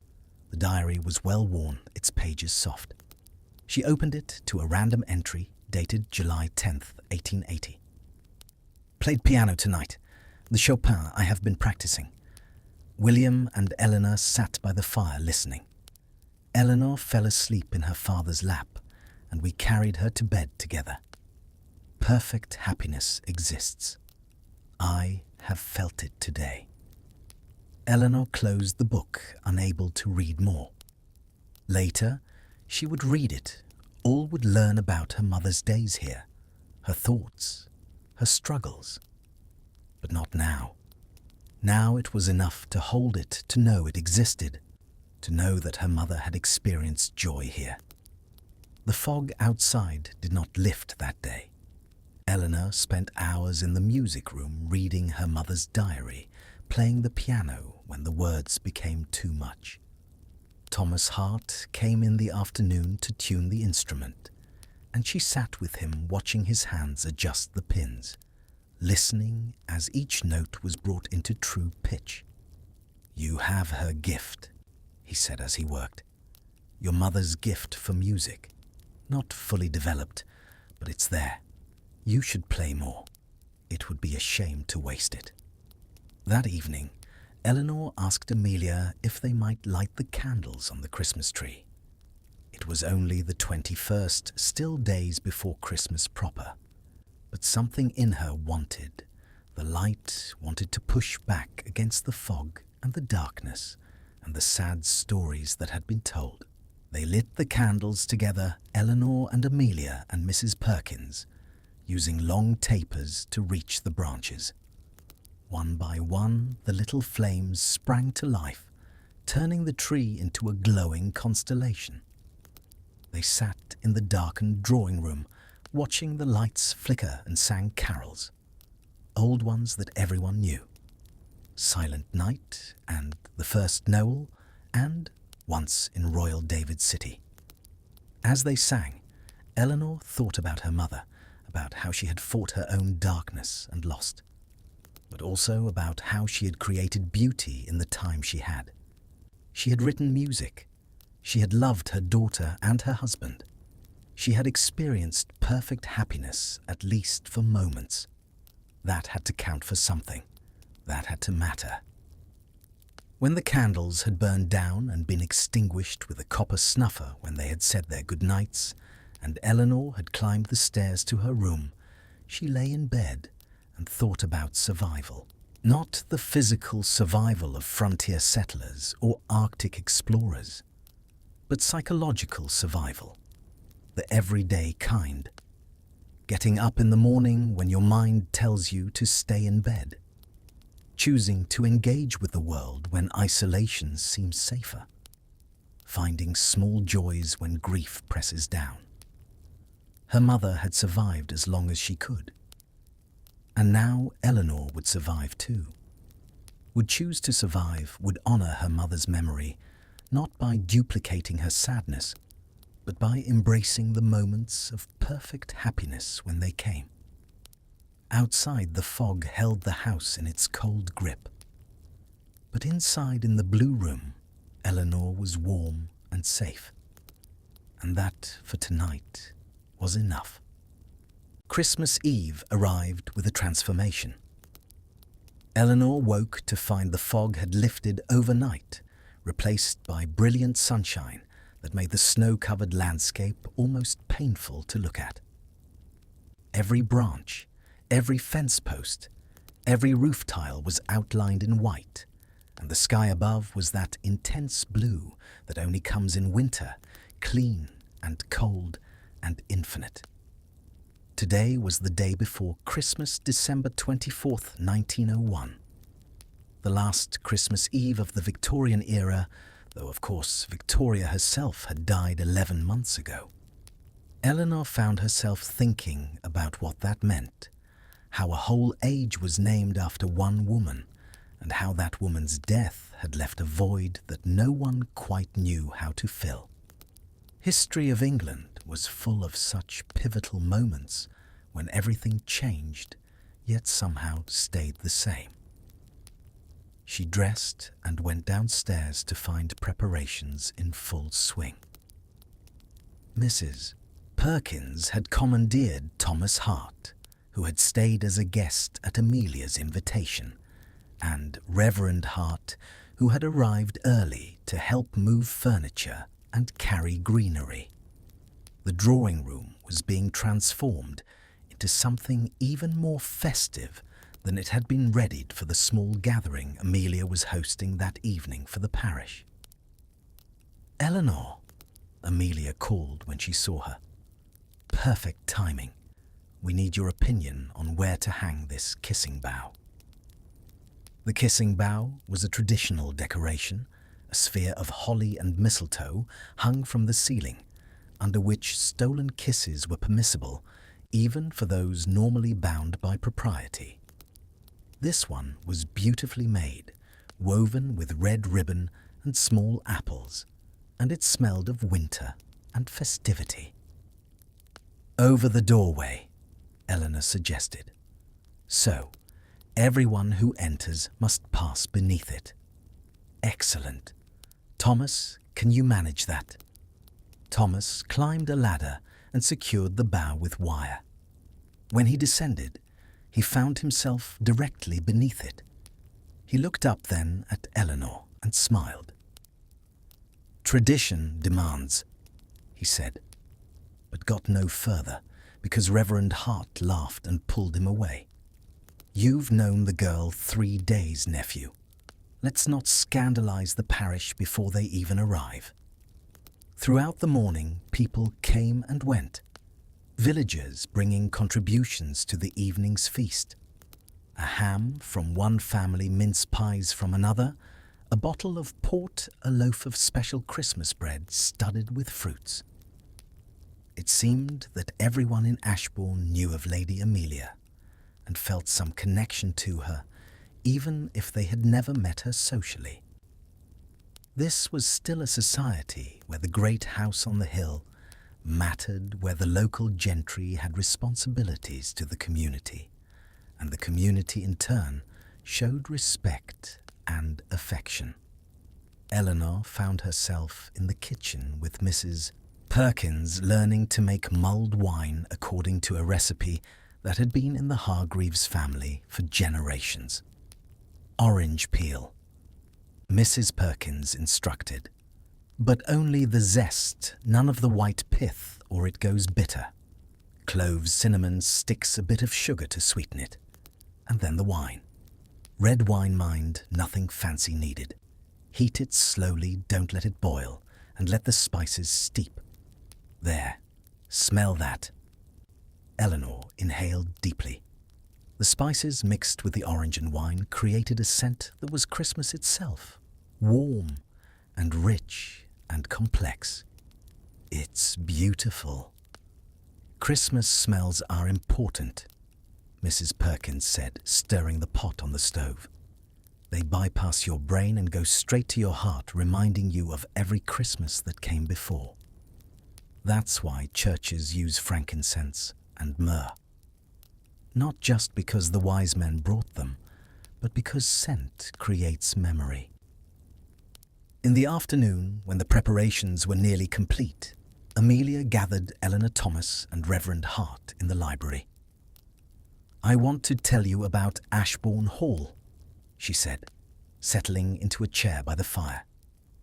"It's real history, not the sanitized version. Eleanor deserves to know what she's inheriting, and the rest of you. Well, I think you'll find it interesting." She paused to gather her thoughts, then began.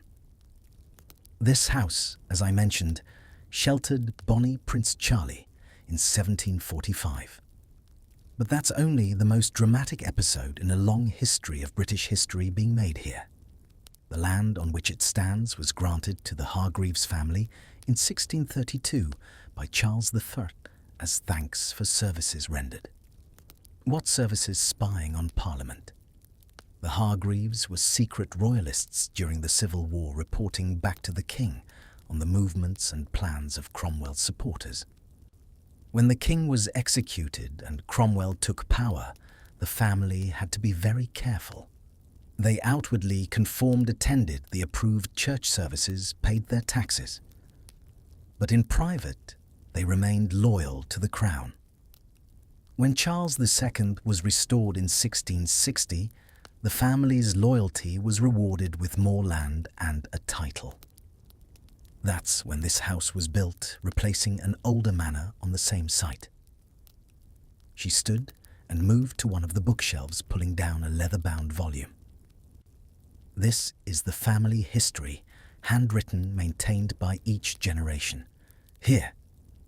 She opened to a page dated 1745 and read aloud. On the night of December 4th, a stranger arrived, claiming to be a merchant fleeing creditors.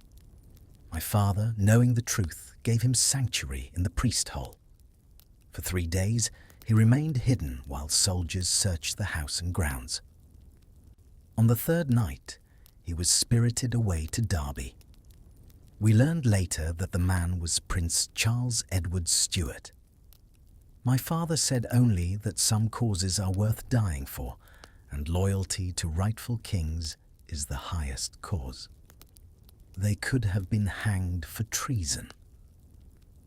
Thomas said, his voice showing his fascination with the story. Indeed, and nearly were. There was an informant, someone in the village, who suspected and sent word to the authorities. But by the time soldiers arrived to investigate, the prince was long gone, and the priest hole gave up no secrets. The family was questioned, but released. The informant disappeared shortly after. No one knows what happened to him. Reverend Hart cleared his throat.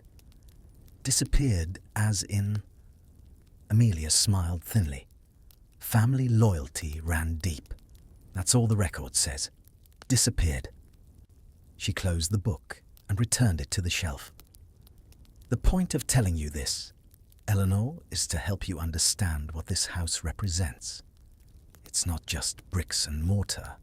It's a repository of choices of lives lived according to principles. The people who lived here believed in something beyond themselves, beyond their own comfort. They took risks. They stood for what they thought was right, even when it endangered them. Eleanor thought about this. And what am I supposed to stand for? Whatever you choose. But knowing that you come from a line of people who stood for things, who didn't just drift through life, I think that matters. I think it helps you understand yourself. The evening gathering began at 6. The drawing room lit by dozens of candles, and the glow of the Christmas tree was filled with people. Eleanor was introduced to so many faces she couldn't keep track. Farmers and their wives, tradesmen, the school teacher, the doctor, the postmaster. All the people who made up the fabric of Ashbourne, who would remember this Christmas because Lady Amelia had opened her house to them. Food was spread on tables, the ham sliced thin, the mince pies their crusts golden, the Christmas bread, the mulled wine in a great bowl port and sherry for those who preferred them. People filled plates and found places to sit or stand talking in small groups, laughing, sharing news. Reverend Hart said grace before the meal, a short prayer that managed to be both solemn and joyful. We thank you, Lord, for this gathering, for this food, for this season of light in the darkness. We remember those who cannot be with us, those lost to war or illness or time. But we rejoice in the bonds that remain, in the warmth of fellowship, in the gift of another day. Amen. After the meal, when the mulled wine had made everyone warm and convivial, Amelia asked if they might sing carols. Thomas sat at the piano and the assembly gathered around. They sang the old favourites, God Rest Ye Merry Gentlemen, and Good King Wenceslas, and The Holly and the Ivy. Some people knew all the verses, others only fragments, but it didn't matter. The singing was the point, the joining of voices in shared joy. Eleanor found herself standing next to an elderly woman who introduced herself as Mrs. Ashford, mother of the James who had died in South Africa. She sang with gusto despite her loss, and when Eleanor expressed condolences, she patted Eleanor's hand. Thank you, dear. It's hard, of course it's hard, but life goes on, doesn't it? We honor the dead by living well, by finding joy where we can. James wouldn't want me sitting at home weeping. He'd want me here, singing, being part of something larger than my own grief. Later, when most of the guests had departed and only a few remained talking quietly by the fire, Thomas played the piano softly. Not carols now, but the music he knew Eleanor loved. A Chopin prelude, a Schumann piece. And then, because she asked him to her mother's nocturne. The room fell silent as the melody unfolded. Everyone there knew the story now, how the music had been found, how it had been incomplete for years. They listened with the kind of attention music deserves, following the progression of notes, feeling the emotion Margaret Boothby had poured into this composition over 20 years ago. When the last note faded, Mrs. Ashford spoke into the silence. Your mother had a gift, but more than that, she had something to say. That's what great art is, isn't it? Having something to say and the skill to say it. Thank you for sharing this with us. People left in small groups, wrapped against the cold, calling out wishes for a blessed Christmas. The house emptied slowly until finally it was just the five of them: Amelia, Eleanor, Mrs. Perkins, Thomas, and Reverend Hart. They sat in the drawing room, too tired to move, watching the fire burn down. No one spoke. There was no need. They were comfortable in each other's company in the aftermath of a successful evening in the glow of candles and fellowship. Eventually, Amelia rose. Well, Christmas Eve is nearly done. Tomorrow is the great day itself. I suggest we all get some rest. There's a morning service at St. Oswald's at 11, if anyone would like to attend. Eleanor, would you join us? I'd like that, Eleanor said. She had not attended church regularly in London, finding most services cold and formal. But here, with these people who had welcomed her, it felt different. It felt like belonging. Everyone said their good nights. Thomas and Reverend Hart departed for the vicarage. Mrs. Perkins went to her room in the servants' wing. Amelia and Eleanor climbed the stairs together. At the door to the blue room, Amelia paused.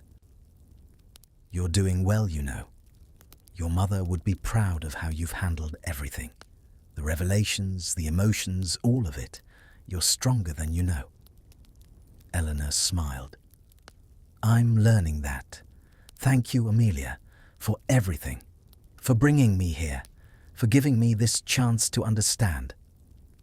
In her room, Eleanor prepared for bed, slowly savouring the quiet.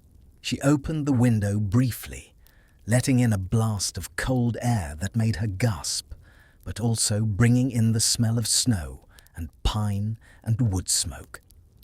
Outside, the stars were impossibly bright, undimmed by any city lights. She could see the Milky Way, that great river of light stretching across the sky, and she thought about her place in all of it. One small person, in one small house, in one small moment of history, but connected to everything that came before and everything that would come after. She closed the window and climbed into bed. Her last thought before sleep was of her mother, young and healthy, sitting at the piano in the music room, creating beauty out of nothing but notes and feeling. That was what survived, Eleanor realized.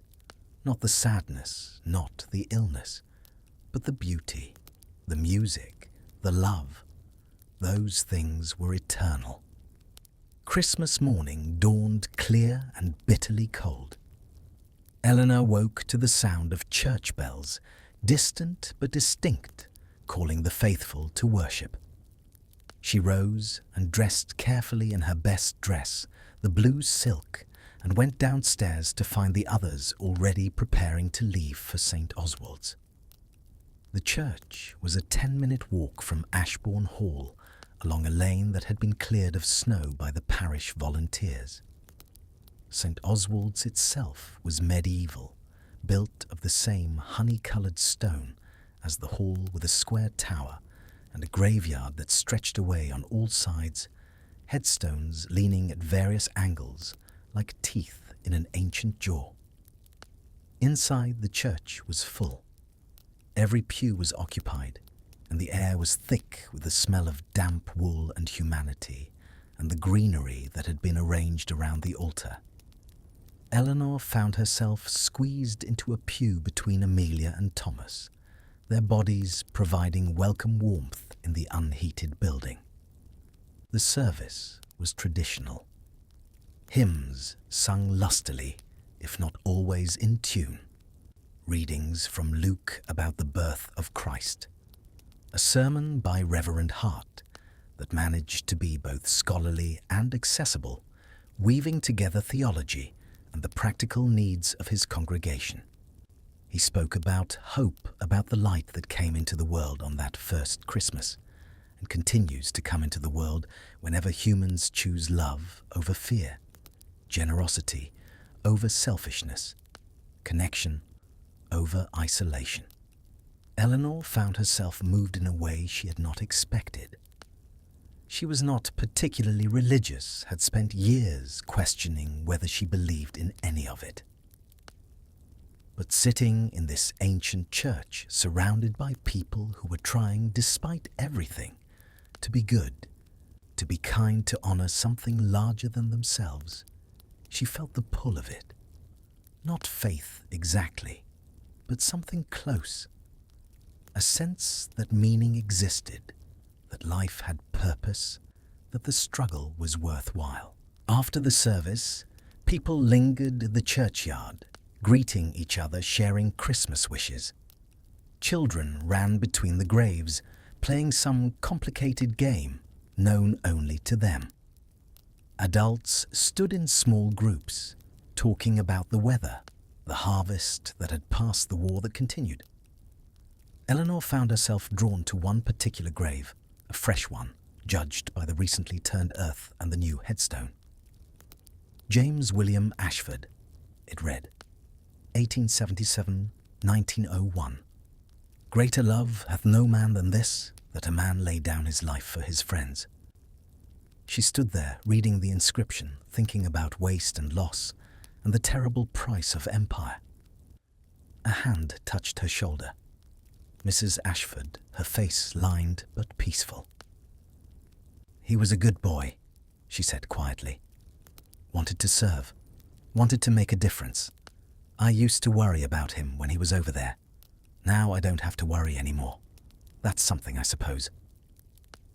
I'm so sorry, Eleanor said inadequate words, but all she had. Grief is the price we pay for love, Mrs. Ashford replied. If I could go back and choose not to love him to spare myself this pain, I wouldn't. The years I had with him were worth this. They were worth everything. Walking back to the hall, Eleanor thought about those words. Grief as the price of love. It reframed everything. Her mother's death, her father's withdrawal, her own years of loneliness. All of it was the price paid for connection, for caring, for allowing yourself to be vulnerable to loss. And despite the cost, it was worth it. Had to be worth it. Otherwise, why go on at all? Christmas dinner was served at 2:00. Mrs. Perkins had outdone herself. Roast goose with apple sauce, roast potatoes and parsnips. Brussels sprouts with chestnuts. Bread sauce gravy. For dessert, plum pudding that had been prepared months ago and had been steaming since early morning. Dark and rich, and soaked in brandy that was set alight before serving, the blue flames dancing over the pudding like spirits. They pulled Christmas crackers, those paper tubes that snapped when pulled and released small gifts and paper crowns and terrible jokes. Everyone wore their crowns throughout the meal, even dignified Reverend Hart, looking ridiculous and wonderful in equal measure. After dinner, as they sat around the fire in a state of pleasant exhaustion, Amelia suggested a game. "Let's tell stories," she said. "True stories about our families, the kind that get passed down through generations. Eleanor, you're the youngest. You start." Eleanor thought for a moment. "I don't know many stories. My father didn't speak much about his family, but my mother once told me about her grandmother who lived through the cholera epidemic in London in 1854. She survived by boiling all her water, something a doctor had suggested, but that most people thought was nonsense. She saved not just herself, but her entire household. 17 people alive because one woman believed in science over superstition." Thomas went next. "My grandfather was a shepherd in the Dales. One winter he got caught in a blizzard while tending his flock.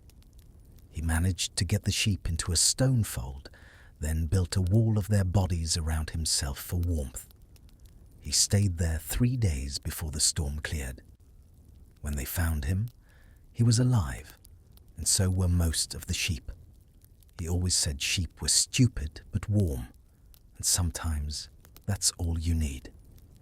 Reverend Hart told a story about a great-great-uncle who had been a Methodist circuit rider, traveling between tiny villages in the Pennines, preaching wherever he could gather a crowd. He died in his 90s, still traveling, still preaching. They found him dead by the side of a road, his Bible clutched in his hands. The coroner said his heart simply stopped. Wore out from too much use, I suppose. Mrs. Perkins's story was about her own mother, who had been in service at a great house and had once served dinner to Charles Dickens when he came to give a reading. She said he was kind to the servants, asked their names, treated them like people, not furniture. She never forgot that.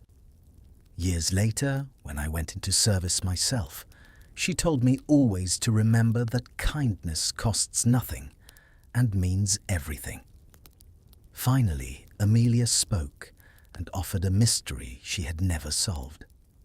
When she arrived at the house as a bride nearly 40 years earlier, she discovered a small leather pouch hidden inside the piano in the music room. Inside were old gold coins and a French letter dated 1745, addressed to Jean-Baptiste, speaking of a debt of honor payment for services rendered and eternal gratitude. When she showed it to her husband, he turned pale and made her promise never to speak of it again. A week later, the pouch vanished.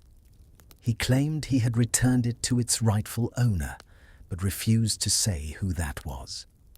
Amelia had always wondered whether it was payment for helping Bonnie Prince Charlie escape or something darker. The room fell silent until Thomas quietly said the pouch was still there. He explained that he had found it the day before while tuning the piano, but had assumed it was private. Amelia immediately asked him to show her. They crowded into the music room as Thomas reached inside the piano and drew out the aged leather pouch. With trembling hands, Amelia opened it. Inside lay about 20 gold coins and a folded letter. Amelia slowly read the French aloud. The letter was addressed to Jean-Baptiste Dubois and thanked him for services that could never be repaid. The gold, it said, was an insufficient reward for the risk he had taken. It was signed by Charles Edward Stuart in 1745. The meaning became clear at once. The payment was for helping the prince escape. The remaining question was who Jean-Baptiste Dubois had been and why he was here. Reverend Hart recalled a Dubois family in the parish records, French Huguenots, who who had fled persecution and settled locally in the late 17th century. By the 1740s, they were fully integrated but had retained their French names. Amelia realized that the family must have employed a French servant whose loyalty to England was unquestioned. When they needed someone to escort a Catholic prince to safety, he was the obvious choice. They wondered why the payment had been hidden in the piano. Thomas suggested it was because the pouch was evidence of treason. If discovered, it could have condemned the entire household. The piano was valuable enough to keep and ordinary enough to escape suspicion. Eleanor observed that Amelia's husband must have understood this when he found it and believed he had hidden it safely. Mrs. Perkins asked why they had not destroyed it instead. Amelia answered that it was proof of honor evidence that the family had chosen principle over safety, and that such proof mattered. They passed the coins around, feeling the weight of history in their hands, each one bearing the face of a long-dead monarch.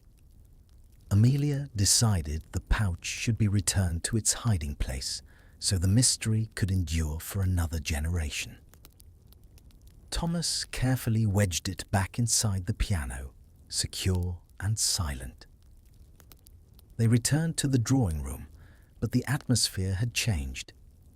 Energized by the discovery, they talked late into the night, imagining the life of Jean-Baptiste Dubois and wondering whether his descendants still lived nearby. Eventually, Reverend Hart announced he must leave. Though he doubted anyone would attend evensong on Christmas evening, Amelia invited him back for a quiet Boxing Day dinner, and he accepted. Later, as Eleanor helped Mrs. Perkins wash the dinner glasses, Mrs. Perkins remarked that Eleanor seemed lighter, less burdened. Eleanor realized it was true. She had come to the house weighed down by questions and ghosts, but now she had answers. The past no longer frightened her. It felt human. That night, lying in the blue room with her completed nocturne, her mother's diary and a photograph catching the last firelight, Eleanor felt at peace. She would return to London the next day, and life would resume its ordinary shape, but she would not be the same. She had found her mother here, not as a fragile memory, but as a vibrant woman who had created beauty and known happiness. She had also found herself stronger and braver than she had imagined, bound to a family that took risks, stood by principles, and made meaning in dark times. Outside, snow fell softly. Inside, the fire burned low. And Eleanor, warm and safe in a house she barely remembered, yet had never truly left, drifted into sleep. Boxing Day arrived in a rare stillness, as though the world itself were resting after Christmas. Eleanor woke late to pale sunlight and a house so quiet she wondered if she was alone.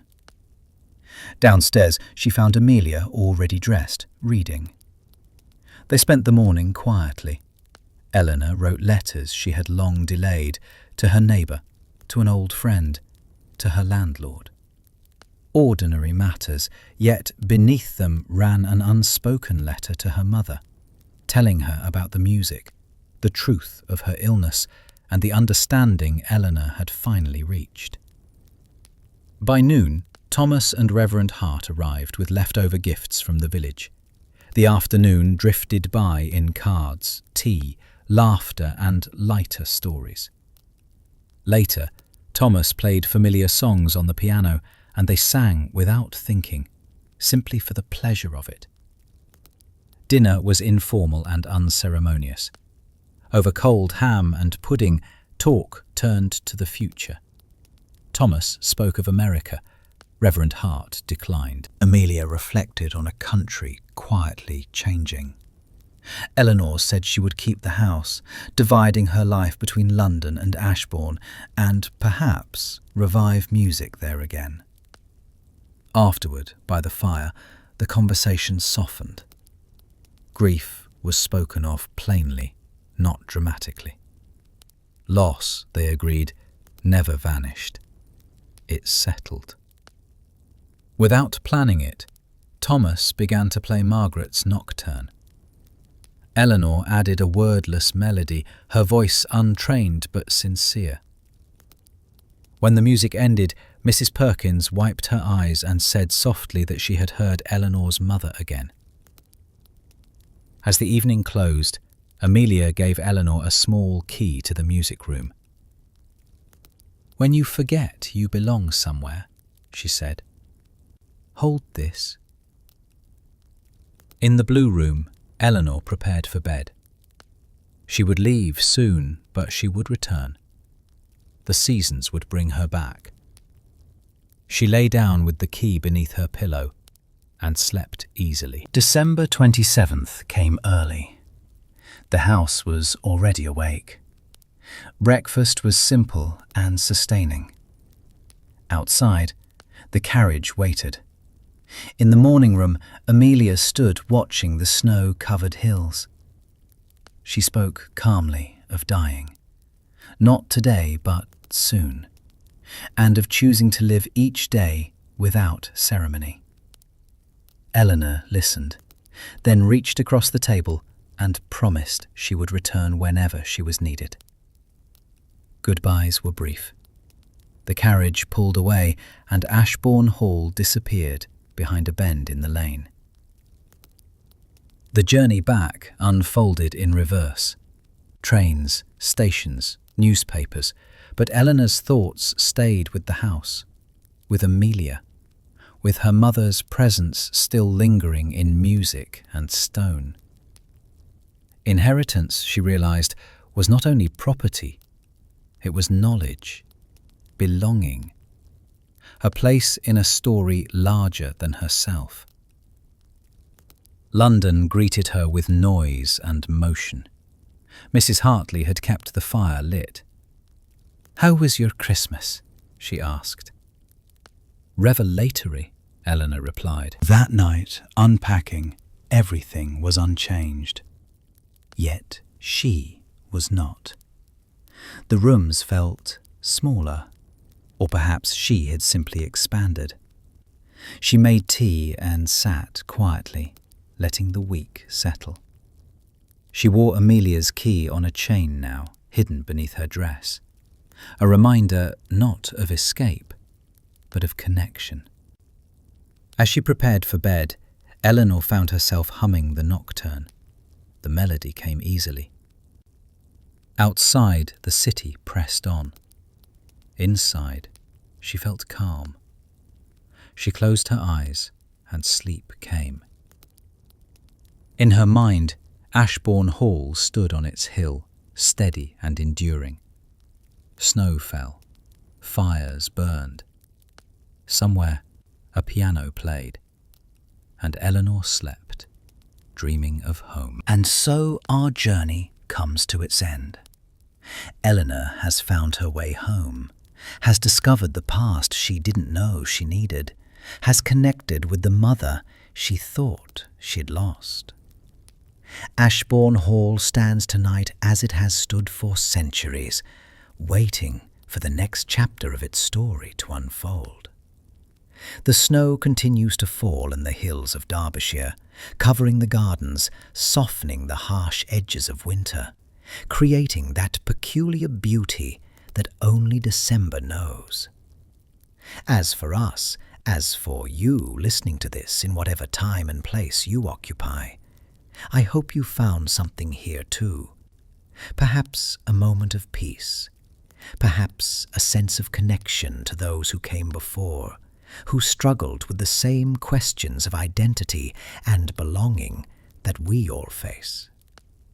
Perhaps simply a story to carry you into sleep. Christmas 1901 was indeed the last Victorian Christmas, the end of an age.